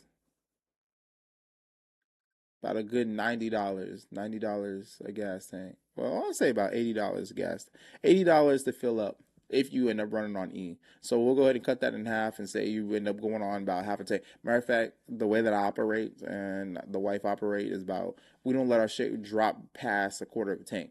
So we'll say about a good $45 to fill up at half a quarter of a tank. So for $45, nobody lives close to where they work, which means that I'll say about every week. So that's about 45 times 4. That's about $180 a month. $180 a month. Or we'll go ahead and cut that in half. So $90 a pay period. And you got out of 250. So that means how much can you really save? But anyway, going on to the next talking point. I'll let y'all do the math. Drop that shit down in the comments. I had a chick once before who I'm not even gonna put too much into it. I don't do all that drama shit. But there was a chick who told me that I had no advanced degrees. She told me that I'm living off of my in-laws who I've been taking care of for the last 3 years. She told me I was living off of them and I have no advanced degrees. So I ain't really doing shit. And then at the fact that I didn't make it in the military because of my mouth. I did 8 years in the military. I'm 100% disabled. And got out with what is it? I got two not merit, or well, I ain't gonna go into my meritorious. I have a meritorious promotion. I also have a meritorious unit commendation. I also have two. What are they? Is it good? Yeah, two good conduct. Two good conduct awards. So with that, I did a total of 8 years without any issues. But again, when people feel a type of way towards you, they're going to say the things that they feel are going to hurt you, which I thought was funny because she has all the paperwork as well to prove that everything that she was saying about me is a fucking lie, and she was projecting and feeling a type of way, and she just wanted to try and hurt me, which also showed me that you've been holding this in for so long. All right, cool, whatever. But she told me I had no advanced degrees. But the funny thing that gets me is I'm the breadwinner in my household. Now, there's a lot of individuals who have advanced degrees, and she's probably one of them as well, that are struggling because they're either overqualified or the bare minimum job is asking a job that is saying entry level is asking for the amount of experience that they have when they have a master's degree or even a doctorate. I have looked at positions where they're saying you need to have 8 years of customer service and da da da da, a bachelor's degree, or either 4 years of what is it? 4 years of anything that can be rolled into it. And I'm like, this is for an entry level? My gosh, you've got to be fucked up. You feel me? You're crazy, boy. So one thing that really gets me is communication. I don't do the last minute updates or you need to be the one to inquire about things. Because one thing, the way that I was brought up in my family is we're voluntary. We volunteer information. If we know, okay, this right here plays a part in this right here, or this right here plays a part in something. So let me volunteer that information. Was good, Julia Bazila? I probably said that wrong. So I'm not going to sit here and just hold everything in. I mean, that's something that I deal with currently. Everybody wants to be so secretive. Nobody wants to say anything out loud. So now it's like, yo, if I'm the only one that cares, I'm not going to care. Because if nobody else cares, why should I? So if everybody else wants to be silent, I want to be silent right there with you. Because I'm not going to sit here and be the only one that's doing what I feel is right for y'all to tell me that I'm wrong. Because all of y'all feel that silence is the way that it needs to be.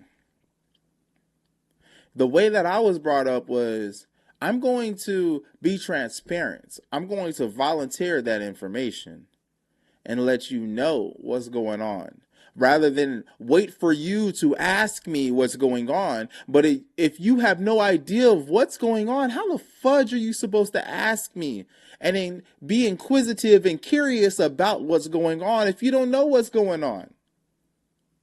That's the thing that gets me. So with it, as they say, when in Rome, do as the Romans do. So if everybody around you is being silent about everything, you be silent too. But the thing about me is I'm going to watch patterns. I pick up on a lot of things that's going on, that's happening. And the thing that really upsets people and why a lot of people turn against me, I feel energy. I feel energy and I watch patterns. So with that, it's equivalent of sitting here watching somebody's micro expressions. I can tell what's you're thinking based off of the way that your body is moving off of the things that you're thinking, which now I'm able to go ahead and pinpoint what is going on in your mind based off those micro expressions. But yo, this has been exciting. I want to see what else is going on. Where's the next one, boy? Where's the next one? Where's the next one? Wait, what you got for me now? What you got for me now? What's the next one? Ooh. Oh my god. Hold on. Let me go to my playlist. I have a whole playlist, by the way, of reactions. I need to not crackle pop. I need to be hitting these bad boys, but as of right now, we're gonna hit a quick intermission. I need to go potty. I'll be right back.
If you count the past 2 years, I've been unemployed for an entire year. And I've been single for 6 years. And I spend about 6 out of 7 days a week completely alone. Looking around at my life, I'm like, am I a loser? Now, loserdom is pretty subjective. Loserdom? Loserhood? By my own standards that I set for myself, it feels that way. I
if you count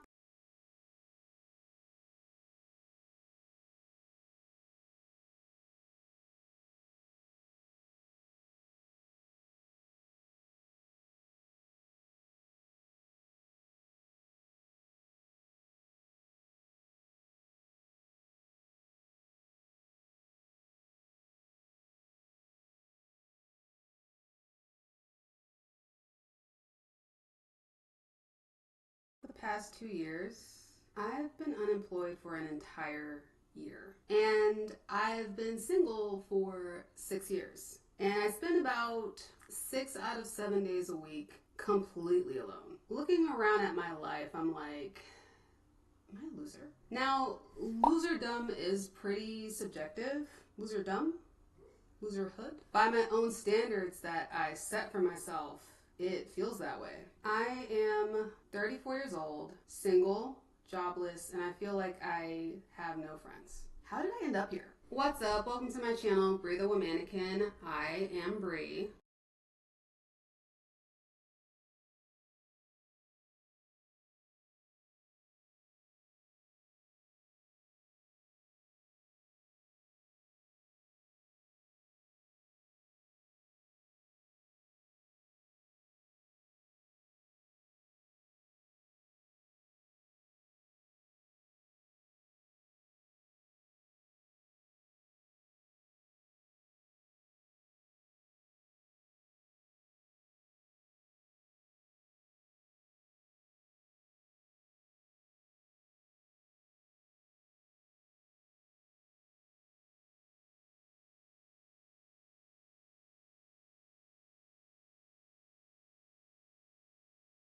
If you count the past 2 years, I've been unemployed for an entire year. If you count the past 2 years, I've been unemployed for an entire year. If you count the past 2 years, I've been unemployed for an entire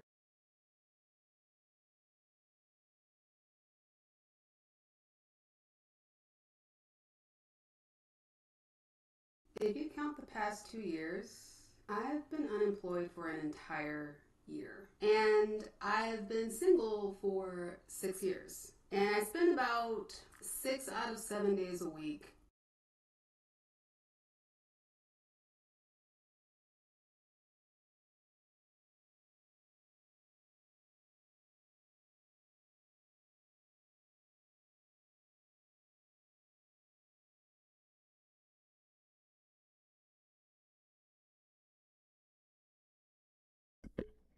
I just realized my shit was muted. Well, god damn. I'm glad all that shit was off of. But I'm like, I feel that with her, she's probably my most likely my type.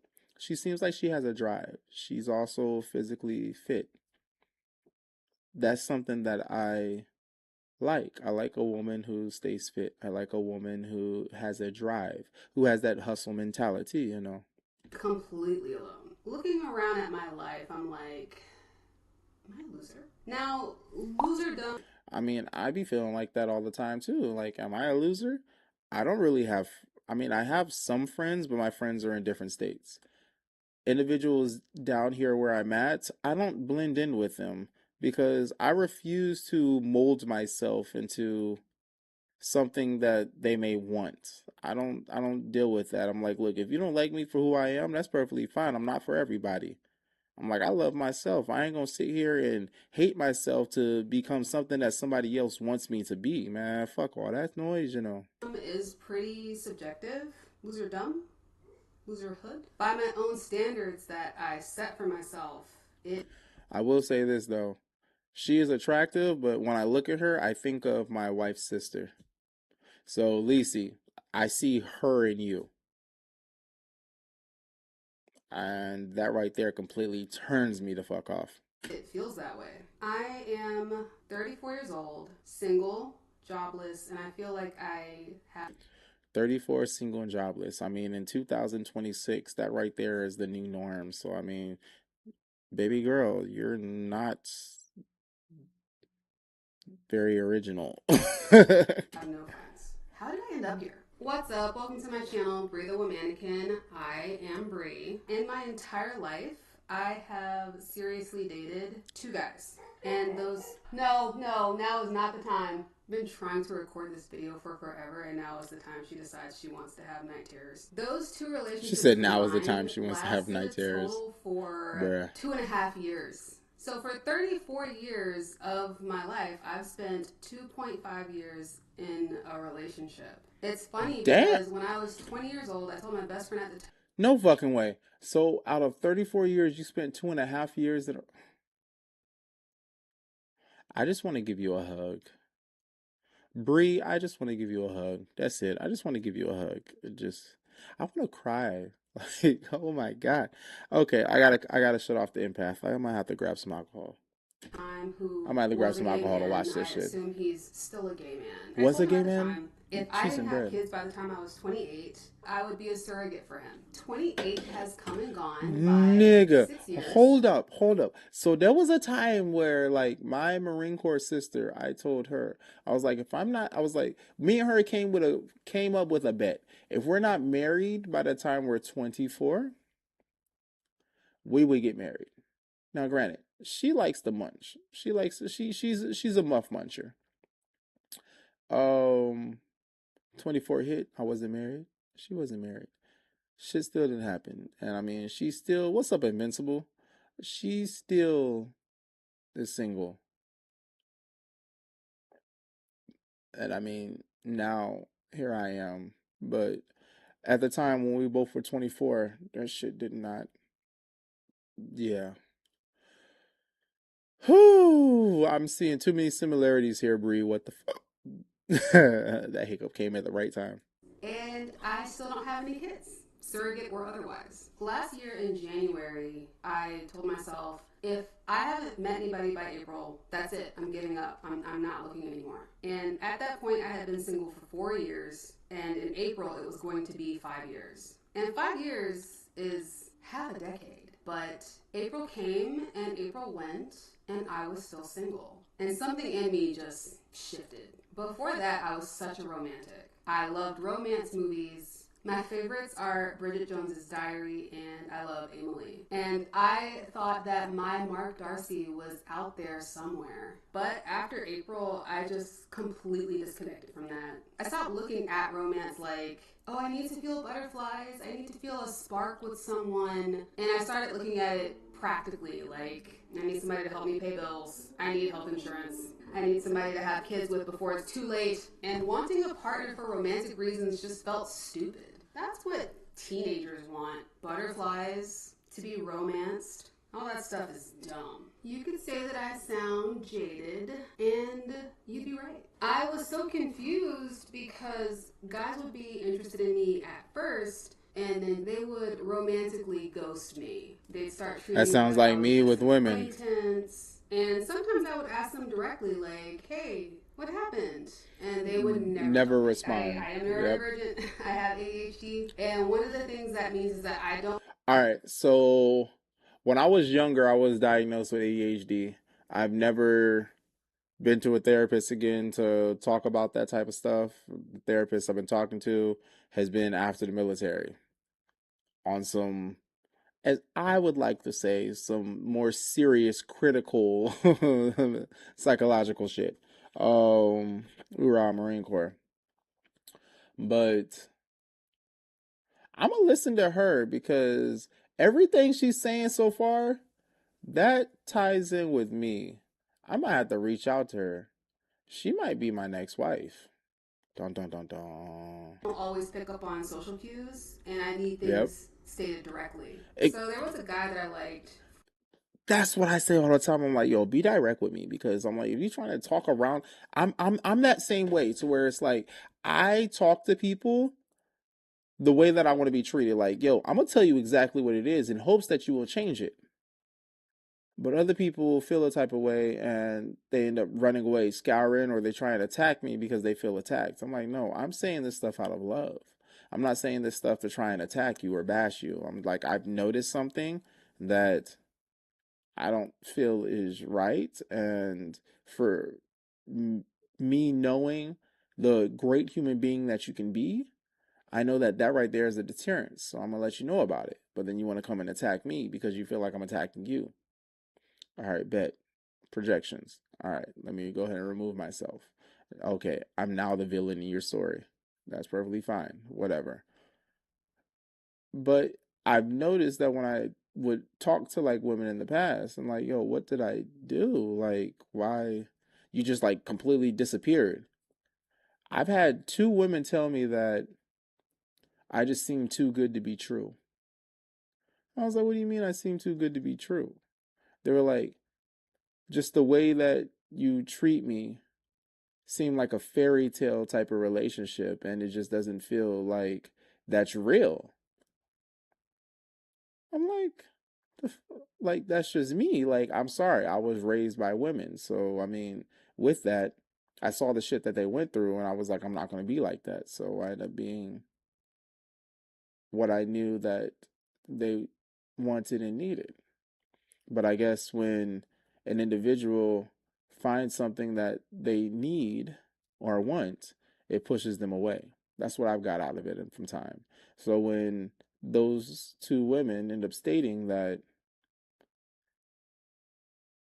I was just everything that they needed and it made them feel uncomfortable, that's what I got out of it.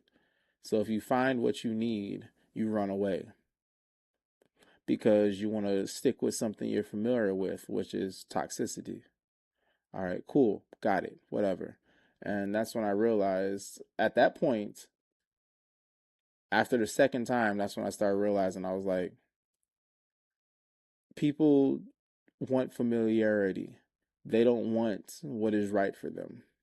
Got it. And that's when I started being alone. That's when I started realizing I was alone majority of the time, because if people feel like things are going too easy, too smooth, and there's no conflict, it's not right. Something's gonna happen. And that's perfectly fine. Everybody has their own reality, and I mean that just goes to show exactly what level of healing they're at. So I leave that alone.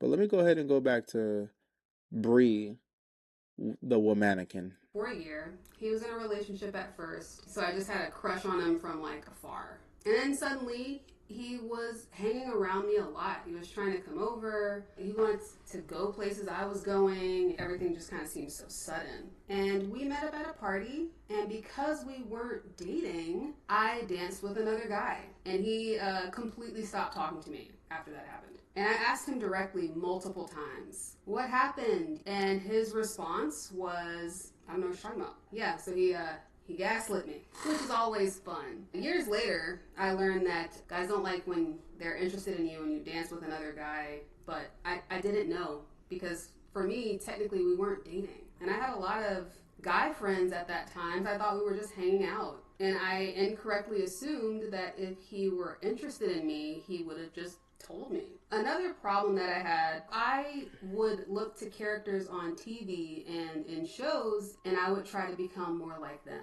But I was becoming the type of woman that I'm attracted to in stories. You know, the cool girl, the manic pixie dream girl, the fun girl, the lovable, socially awkward loser, which are not the type of women that men that I like are actually attracted to. So not only was I not being myself, I wasn't even doing it to my own benefit because that shit was not working. I guess for like a guy, that's like if you really resonated with like, I don't know, John Cena or Dwayne Johnson. That's like if you wanted to get a girl to like you and you started acting like The Rock and saying shit like The Rock would say. But what women want in dating is the Timothy Chalamets and the Ryan Goslings. I think also like I just don't like people frequently enough, and I don't really have ways of meeting new partners because all of my hobbies are solo hobbies and I work from home.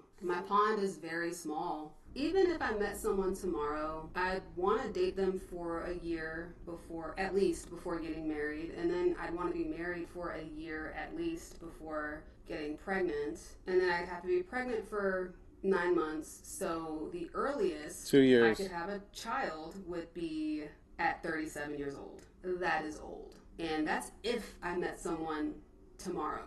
A lot of the same issues that I have in romance, I have in friendships. I'm a high context type of person, and most people don't need as much context as I do. If someone says something that bothers me, I tell them, hey, this bothered me. Right. Why did you say that? But if it's the other way around, they don't tell me. They just stop talking to me. Yep. It's especially difficult being neurodivergent. That part. A lot of See, that is just oh my God. All right. So I literally just had this conversation with my wife. I was like, I can't say that I'm neurodivergent. What's up, Jay? How you doing? I can't say that I'm neurodivergent because that. Oh shit. Sorry. They just took out one of my monsters. You fucking bitch. I can't say I'm neurodivergent because we don't operate like that. Like true talk, no lie. Oh, Shiite Muslim. And that's crazy. But I mean, everything that she's stating is how I feel. That right, oh, this motherfucker's a counter. You son of a bitch. And you I gotta recover your health. I don't when somebody upsets me or does son of a biscuit, bruh. Yeah, I'm not gonna win this. I'm at 1 HP. Yeah, I'm about to go down. I'm going down. Whatever. End of the battle. I'm gonna have to. Yeah, you're gonna have to come back, bro. Individuals. When somebody does something or says something and it bothers me, I let them know right then and there. And oftentimes, what happens, it turns to an argument to where they end up. Well, it doesn't even turn to an argument. They end up attacking me, which lets me know that they've been holding this shit in for a long time, or either they just ghost me, and I'm like, okay, cool, whatever. It's crazy. I'm gonna have her continue going because I'm seeing a lot of similarities here. necessarily think to say things with a person's feelings in mind. I might just be trying to convey information, and then somebody will read something into my tone, and I'll be like, what tone? And I always thought that people should say what they mean. If they want me to understand something, say what you mean and mean what you say. Shouldn't talk around it. I shouldn't have that to part. pick up Be on direct. clues. But that's not how humans work. Honestly, No. I think the bigger issue in friendships for me, though, is I don't have an identity. Most people have like a set identity. You're an athlete, you're a nerd, you're into fitness, you're into music, you're a Ravenclaw. I feel like most people put all their points into one skill tree, you know? Me, I'm like, put 3 points into magic, 2 points into strength, 1 point into stealth, 2 more points into charisma. I'm not maxed out in anything. I like. Yo, she RP. She plays MMOs. I think I have an online crush right now. I think I have an online crush, but then again, I'm sure there's like 2,000 some other people that have an online crush on her based off her subscribers. So I'm gonna leave that alone. Like some anime. I read some manga. I like watching science videos on YouTube. I like reading smut. I'm not really. You cocksmucker motherfucker. You dirty girl. Look at her. I paused it right at this face where she's like, yeah. Into movies. The other day, my mom was complaining about how she didn't like that Netflix knew that she was a black woman based on what she was getting recommended. And I was curious as to what my algorithm thought about me, and it was all over the place. I don't think there's anything wrong with that. I'm not doing it on purpose. I just have very diverse interests, and I always have. But most people aren't like that. Most people start heading in a direction when it comes to their interests. Then they meet people with similar interests. They listen to the same music, they dress the same way, they have the same hobbies. That never happened with me because I always get bored. I can be really into something for 3 months and then be like, all right, what's next? I just don't really fit in anywhere. I'm like some type of pentagonal Venn diagram or something. And when you're always hopping from interest to interest, you're hopping from group to group, so you're not able to really build those long-term connections with people. And then a lot of the times where I do build like a strong connection with people, there's some aspect of it that makes it temporary in a way. Like when you and a person are working at the same job, and then all of a sudden you switch jobs. You were in an environment where you were talking to this person or seeing this person regularly every single day, but now you're not. And that time that you were spending with that person is completely replaced with something else. Now if you want to see this person, you got to go out of your way to see this person. You can't just walk over to the desk and be like, hey, you want to go grab lunch? Or as you're leaving, you can't like stop by your cars and like talk for 30 minutes. You're not in the same world anymore. You don't know the same people. The stories that you're telling from work don't have What's the same good, impact Jay? because they don't know who you're talking about. You gotta set the stage for them, and you can probably do it at first, but it gets harder and it starts to test the friendship. During the pandemic, I was making a lot of friends at the dog park in my apartment complex, and it was all because we were all working from home and we all had dogs. So we could spend like 30 minutes to an hour in the dog park just like talking to each other. But once the world opened back up, people's social circles shifted, they're back doing stuff at work. People moved. Like I said, you keep up with those people at first originally, but as time goes on, those relationships with those people kind of dwindle. fade. Speaking of jobs, I've been unemployed for 5 months. I got laid off from my last job because we lost a big contract and like a third of the company lost their jobs. So it wasn't personal. I've been applying, and the jobs that are calling me back are all below a living wage. And I can tell you up front, I am not financially ambitious. I don't plan on being a millionaire. It sounds very stressful, actually. I really only need enough money to live, to pay my bills, save for retirement, go out for a nice dinner every once in a while, buy a bottle of wine once a week. That's really it. I'm not trying to travel, a whole bunch or buy a Mercedes. I drive a Kia. I have a 1-bedroom apartment. I just want to feed my dog and. Oh my God. All right. So with this, she said she drives a Kia. I thought of my ex-wife, and I was just like, ugh. And then she said she just wants to feed her dog, and I was like, I got dogs. Like, matter of fact, Hold on. I might have to bring my big fur baby up here real quick. Let me go ahead and go on an intermission and get this big fucker up here real quick. All right, give me 1 second.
Okay. Come here. Come on. Up. Up.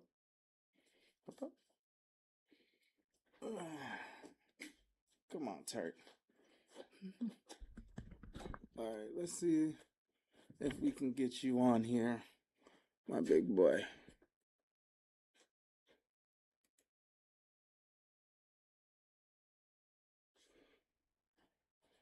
Come here. Hey. Come. Hop. Come here. Hey. Up. Tart. Come up. Up. Oh my God. Why you look so Do I gotta pick you up? I gotta pick you up. Come on, big boy. There you go. My big boy. Oh, your claws is something serious, you know. Okay, I got you. Oi, I got you. Chill out. All right, so this is my big boy. This is my big boy Tart. You want to look at the camera? You look that way. This way. There you go. That way. This is my big boy Tart. This is my big boy. All right. You gonna say hi, Tart? You gonna wave? You gonna give him a little paw? All right. You wanna get down? You wanna get down? Hmm. Mwah. You wanna get down? You wanna get down? I know you wanna get down. All right. We just unplugged the headphones. So yeah. Oi. You're just sitting up on my lap. Is this what we're gonna do for the rest of the video? You're just gonna sit on my lap? Is that what we're gonna do, boy? You gonna sit on my lap for the rest of the video? All right, cool. I'm gonna turn it. Okay. All right. Ugh, you big old Labrador. All right, so we'll do this. All right, I'll let you be on my lap. All right. Anywho, back to the Vizio. And by bubble bath. Oh, and I'm feeling missing like one. I have to go to a soul-sucking job just to maintain that very basic There we go. lifestyle feels so draining. You good? When I was in college, I went to school for fine arts. I wanted to be a graphic Oh, she was in fine novelist arts? or an Nice. animator at Disney or a storyboard artist. I loved storytelling, and I wanted to learn the artistic skills to be able to do that. And you know what I imagined my life would be like? I thought, you know, I'd everybody work in getting an this office like and I'd live. have colleagues. If We'd you all on talk Kick, and make friends. Kick or the Mostly, YouTube, you getting this I live. pictured my office Or looking TikTok like as well. The Office from Just Shoot Me. That's I my know big nobody boy. has to remember that. It's super obscure. It's from the 90s. That was my first introduction to David Spade. Probably for the rest of you, the only thing you know about David Spade, which you probably... So yeah, she mentioned her dog, which made me had to go. I felt like I had to go get mine. I got another one too. It's the wife's dog though. That's Evan. Oh, you sinking into me, Tart. So he was a rescued. I've had him for about 2 months now. February, March. Yeah, like 2 months now. I got him like February 14th, Valentine's Day. Aww, look at you. I'm so glad you calming down, bye-bye. Yeah, he be cuddling up with me all the time. This is my big boy. Might not have even known is that he's the voice of Cusco from The Emperor's New Groove. But, you know, I thought I'll get a degree, I'll get a good paying job, I'll work with other creative people, and everything will just work out. I genuinely thought that that's what adult life was going to look like. But what I did not realize was that I was a neurodivergent introvert with ADHD. I wanted to work in an office environment that sounds like you me. to not be those things. My nature was not compatible with the life that I was trying to build. And I didn't really figure that out until I had already graduated and started working. I am fundamentally incompatible with office environments. Work is not intuitive to me. Like I said before, I need a lot of context before I can fully grasp a project. If somebody says, Brianna, I need you to build a house, I have questions. What type of house? Do you want a townhouse? Do you want a single family home? 1 story? 2 stories? How many bedrooms? I feel like managers want you to just intuit the needs of the company, of the business, of them, of the job, and they kind of want you to just read their minds. They give you an assignment and they want you to just go off and make it happen. But I can't do that. Something else I hate is office politics that are at play. When you see it on TV, all that drama and office hijinks seems like fun until you're in it and it's your job that's on the line that is paying you for your lifestyle. Then it's horrifying. I've been in situations where I had a terrible manager who I was afraid to say anything about because I was afraid that I was going to get fired or I was going to get in trouble. The worst manager I ever had called me a hoe in a team meeting. So I'm going to set the scene. My manager was a black woman, which I would have thought so much more of her, for her to put me, another woman, in the situation. And there were 2 other people present. I'm going to pause. One was a I'm going to have to edit 50-year-old this Pakistani out. man, and the other was... I'm going to pause, and with that, I'll be right back. What's up, boy? You want to get down? You want to get down? I'll let you get down. I got you. Chill out. I got you. You want to get down, Tart? You holding on to me?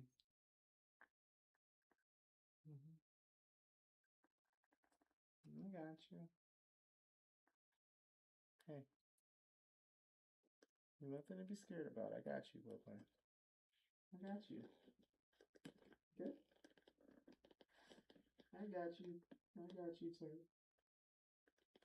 It's your first time actually sitting in a chair with me, huh? Or sitting on this chair with me. Sitting on a chair like this. You've been on the couch with me. There's been a lot more for you to grab onto, though. Okay? You good? You good? It's first time. This your first time being upstairs, too. Yeah, it's a lot of first times right now. Ready? I got you. There you go. Look at that. You're on the ground. You're on the ground. Good boy. Look at you. Look at you. Look at you. Look at you. Look at you. Look at you. Good boy. Come here. Come here, Tart. Look at you, Tart. Look at you. First time up the steps. Good boy. Alright, let's go down. Let's go back down. I know Evan losing his damn mind right now. Go.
All right. Back in the game, baby. Back in the game. A black guy who was around my age. We had actually went to middle school together. His girlfriend actually got me that job. Just for some backstory. I had gone on a date with somebody at the job. This was the only person at the job that I had ever gone on a date with. The whole rest of the time this manager knew me, I had a boyfriend. We weren't even talking about this. We weren't even talking about the guy. I don't remember what was being said, but in the meeting, she called me a hoe in front of these two guys. And the 50-year-old Pakistani man just burst out laughing. I don't even think he had a complete grasp on the English language, but he knew what a hoe was, and he thought that shit was hilarious. I never heard this man laugh in my life. He was super stoic, didn't show any emotions, just kind of gave a blank stare all the time. And to this day, I do not know if he was laughing out of discomfort or if he agreed with her or if he was shocked, but he was really laughing. And that's the type of shit that I'm like, I just don't want to deal with that. I know you're probably thinking like, well, did you tell anyone? First of all, this lady had both her hands cupping in the back pockets, cupping the booty of our director. My director loved her. I just wasn't trying to put the spotlight on me. I was already struggling with the work as it is. Even though I had two witnesses there, I didn't feel comfortable. And then it's like, I tell on my boss, and I tell that she called me a hoe in this team meeting. She's not going to get fired. She'll probably get slap on the wrist. She'll get reprimanded, and then she'll still be my fucking boss. So I started looking for another job, and I got the fuck up out of there. That's the type of shit that I am not eager to go back to. I had an interview 2 weeks ago. I was hoping to God they wouldn't call me back, and they haven't. And I just feel a weird mix of relief and disappointment, melancholy. You know, I at least wanted them to want me. I wanted to reject them, not the other way around. Also, when it comes to work, like, I cannot work in an environment where it feels like people can like just watch me and see what I'm doing. I hate when I'm working in an environment where people are walking behind me a lot. I can literally hear and feel the presence of every single person walking behind me, and it gives me so much anxiety. And I'd go to my managers and I'd say, hey, is it okay if I like sit against the wall? There would be seats available, or with my back to the window. And they would say no. And they would always say no. And you know what?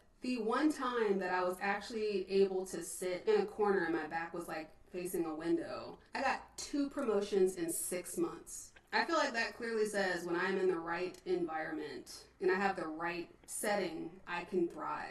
They don't want to listen. They don't give a fuck about me. Bruh, I love that. I love that completely because that right there ties into exactly what has happened to me. Um, previous when I was working jobs, just over brokes, working for other people, it was like, all right, cool. I would not be able to shine just because of the fact that I wasn't doing what it is that I enjoy doing, and I wasn't in a comfortable environment. But as soon as I reached a comfortable environment to where it's like, all right, cool, boom, I can do what I need to do once I got into the tech field. I got promoted within like what, 6 months? And I mean, when I was working at a gas station, when I was working doing security, when I was working doing security as for other people, it's like, yeah, I was always told about how well my work ethic is and how many people I was bringing to the company and everything, but I didn't see any of that. I wasn't getting raises based off of people coming and signing contracts to the company because of my work ethic of how they really appreciated the way that I was working, how I was handling things. Even when I was working at the gas station, how my customer service and how people were appreciating the work that I was doing, how I was helping people, going above and beyond, and all and so on and so forth. No, how I was doing extra stuff for the other shifts that weren't doing what they needed to be doing. No. But when I got to the tech firm and it was like, look, let me put it like this, when I got to working a corporate job to where numbers don't lie, they started seeing my work ethic. Everything was being shown. I got promoted so freaking fast and they started to see my worth to where it was like, if you slack off, it shows. If you doing above and beyond, it shows. The numbers don't lie. You feel me? My CSAT score was so freaking high. The amount of tickets that I was handling every fucking month was so freaking high. Me helping level 2s and level 3s troubleshoot and solve issues, it was ridiculous. My name was on so much stuff to where I had people month to month I was getting shot out. It was crazy. But when I was working all these other jobs, they made it seem like I was just doing bare minimum or, oh yeah, we appreciate that, but that's what you're supposed to do.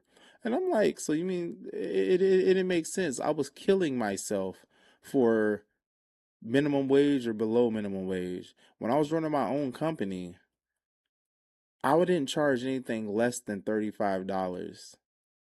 And the 35 was for individuals I knew, for like people close to me type deal. You feel me?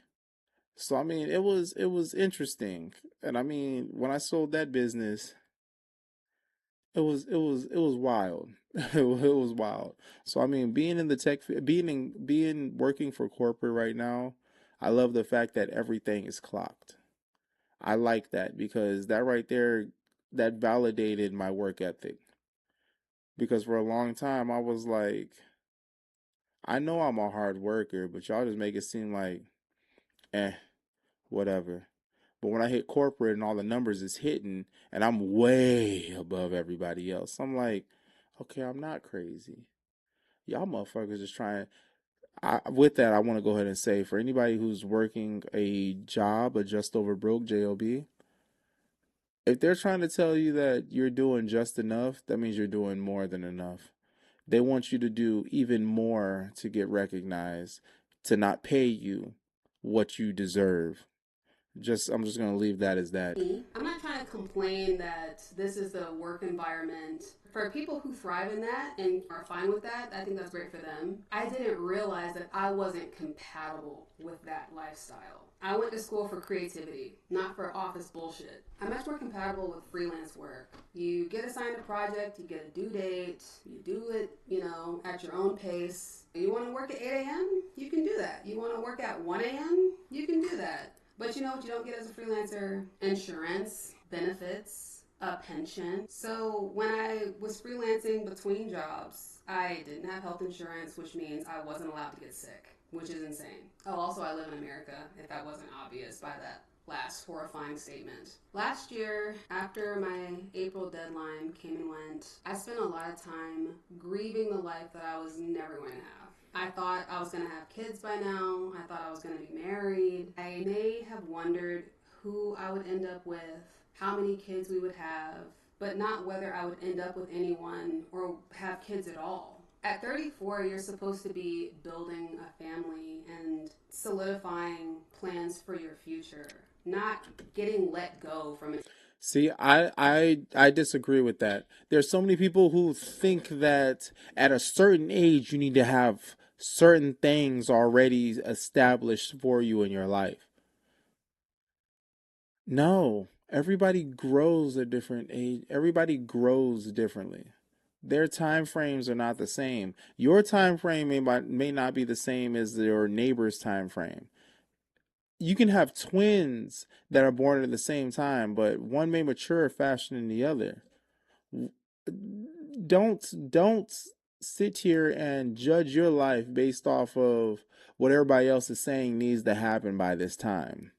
With all due respect, fuck them. Entry-level writing job that you've only been at for a year, rapidly cannibalizing my savings just to stay afloat. The really fucked up part is I just want somebody to confirm that I'm never gonna have the things that I want and that I should just give up hoping for them. Like, That's how I feel. Like, I've been in a relationship for a while, and at this point I'm just like, okay, so am I just damned and doomed to make sure that I'm paying everything so the other person can just be a freaking pampered princess? Like, clearly they don't want to really go out and do anything. They just want to be a stay-at-home mom. Okay, cool. That's perfectly fine. But the way the economy is set up, that's going to make it 2 times stressful on me to make sure that the shit that needs to get done gets done in order for you to do that. What happened to a partnership? I mean, I cook, I clean, I do my own laundry, I fold my own clothes, I iron my own clothes. At this point, it's just like, all right, if you want to look at red pill, blue pill type shit, I guess I would be considered a simp from their eyes. I'm like, I pay the bills. Majority of the time, I'm doing the laundry, washing the dishes. I mean, if the in-laws leave, I'll be cleaning the kitchen. I'm like, I can handle all this myself. My question is, besides that warm ass box between your legs and taking care of the kids, what all are you really helping with? Now that sounds very, very bad. But I mean, in this economy, there's a lot of men who think like that.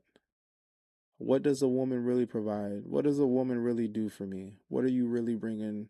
How are you helping me in any type of way? But there's a lot of women who think as well, like, well, what is it that you can really do for me? Because I mean, a lot of women can do this stuff for themselves. Don't get me wrong.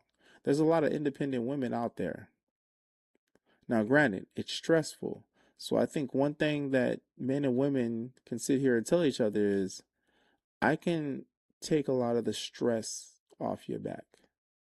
And that's what we need to understand. Like, I want to get rid of this whole red pill bull stuff.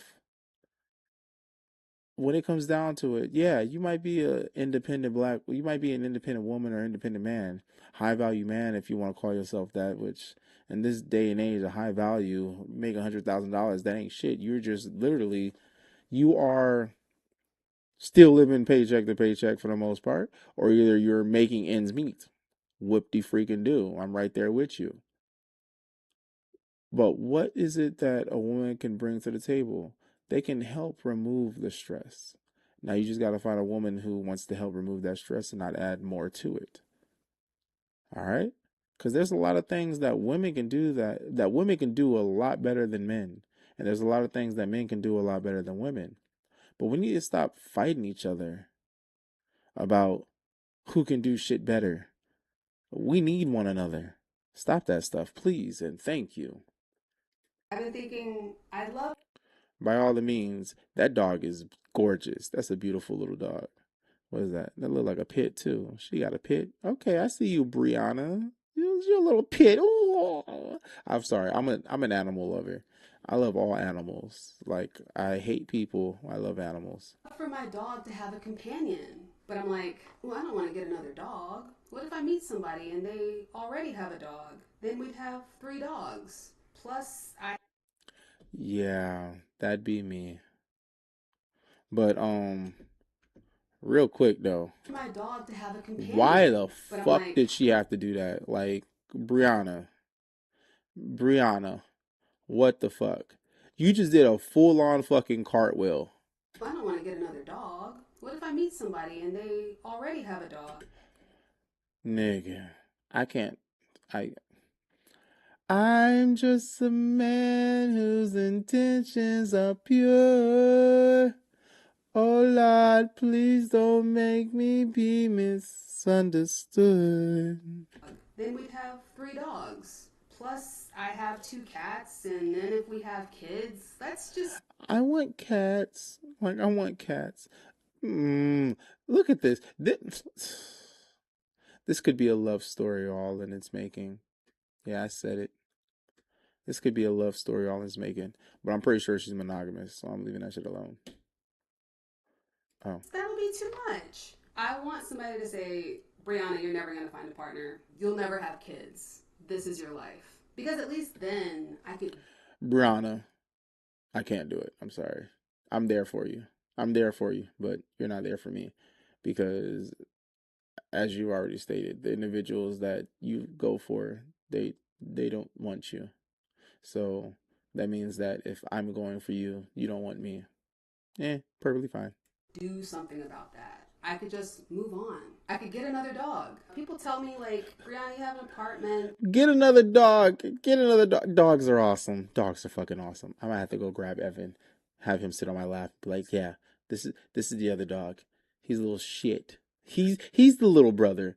Anybody who understands what little brother energy is, you know what the fuck I mean before I even grab this little fucker. I love him to death. But fuck. All right. So in all context, I'm a little brother. So having a dog that is a little brother, and I'm a little brother, I get mad at the stuff that he does, but I understand the stuff that he does, if that makes sense. I'm just like, ooh, I would have did that too if I was you.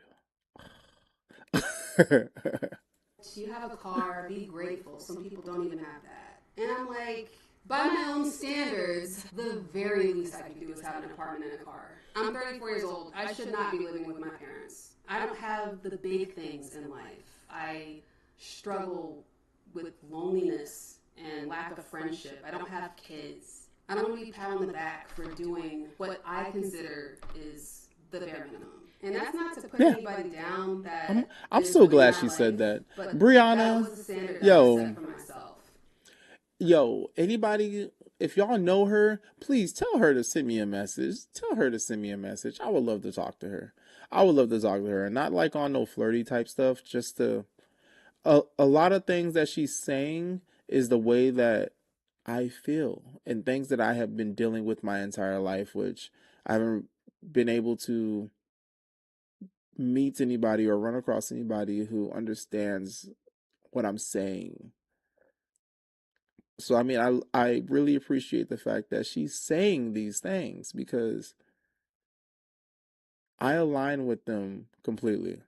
But ultimately, that's not productive, right? It's not a productive way of thinking. I have to stop moping about it. And when I'm finally done living a life that I may never have, I have to strategize, to go back to the drawing board and rethink my whole future trajectory. And I need to accept that I might not have kids and that I may never get married. That just may be my life, and I have to be okay with that. When I first started working on this video, it was really a story about grief, about how I was so set on living this life that never happened, and I was lamenting that. Now that I've realized that I am fundamentally incompatible with some of the things that you need to attain the goals that I had, that there's no amount of Amazon gift cards or end of the year bonuses or unlimited PTO that's going to make up for the fact that I hate office politics. Today, I was sitting in the Taco Bell parking lot eating a burrito, and I just sat there thinking, is this the life people want? Eating a burrito and not have to answer to anyone. Not having to worry about picking up the kids.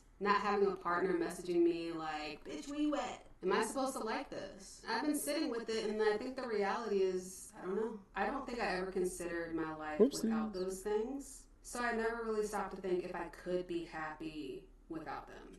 You know, I feel like a soldier who was trained for combat. I was prepared for all these struggles that came along with marriage, with having children. Now I feel like a combat soldier who has just been told that I've been relieved of duty before even starting the tour, and that I'm never going to see combat. And I'm like, okay, well, what do I do now? It almost makes me feel like I'm going to perpetually be living like I'm in my 20s while still actually aging. And I don't mean in the fun way. I mean all the stability that is supposed to come with age, like making more money, having security. You know, right now my grandmother is 72. She had a couple of episodes that left her practically immobile. Not too long ago, she fell and broke her leg. And the family came together. You know, all 10 of us, kids and grandkids, we rallied. We talked about all the steps we needed to take to make sure that she was healing properly and that she was properly assisted. We were working in shifts and planning everything out. And the reality is, if I never have kids, this will not be happening for me. There will be no people coming to rally around me. No children and grandchildren saying,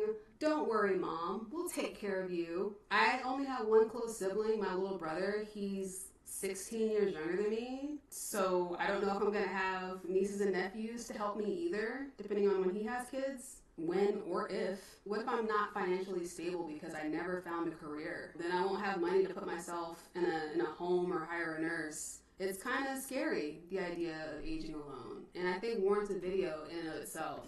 But I have to take these steps now and be like, okay, I'm 7 years Yeah, I old, named him I break Flappy. my leg, then what happens? How do I make sure I'm taken care of? Right now, I'm feeling more hopeful about the future, and that's a new feeling. The thought of maybe I can be happy if I never find love. Maybe I can be happy if I never have kids. Maybe all the skills I learned, how to be a good partner, how to be a good parent, maybe I can use them in other areas of my life. Maybe I can put them into my books because I like to write books. Maybe I can put them into those stories. And I'm just trying to figure out what to do with all this unused energy that I was putting towards those things. And it's just a fact that I'll have to strategize for a future that I might have to go through alone. But, I mean, in the end, I have to stay hopeful because what else am I going to do? I don't necessarily know what happiness is going to look like for Brianna of the future, but I need to stay flexible. I was going to say I don't need to have a rigid view of what a happy ending should be like. Yeah, Brianna, you don't need to have a rigid, happy ending. I don't have the whole thing figured out, and that's okay. What happens next, I don't know. Stay tuned, definitely. If you're a regular here and you made it all the way to the end, you'll... All right. Much love and appreciated to her with her gorgeous self. I appreciate you, Brianna. But with that, everything that she said, I mean, that's exactly how I feel, minus the not being in a relationship. Even though I'm in a relationship, and it does feel like that sometimes, to where it feels like you're just doing things on your own.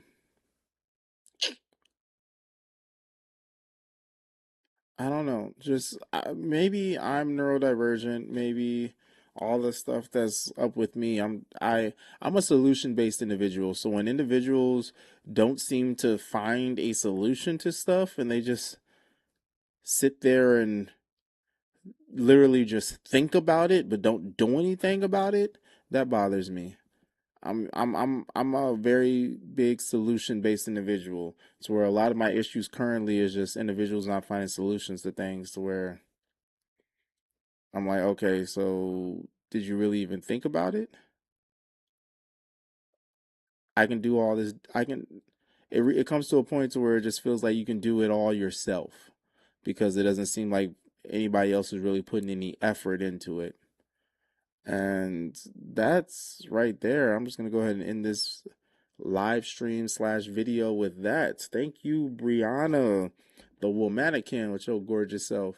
I can't take you seriously because you look like my stepsister.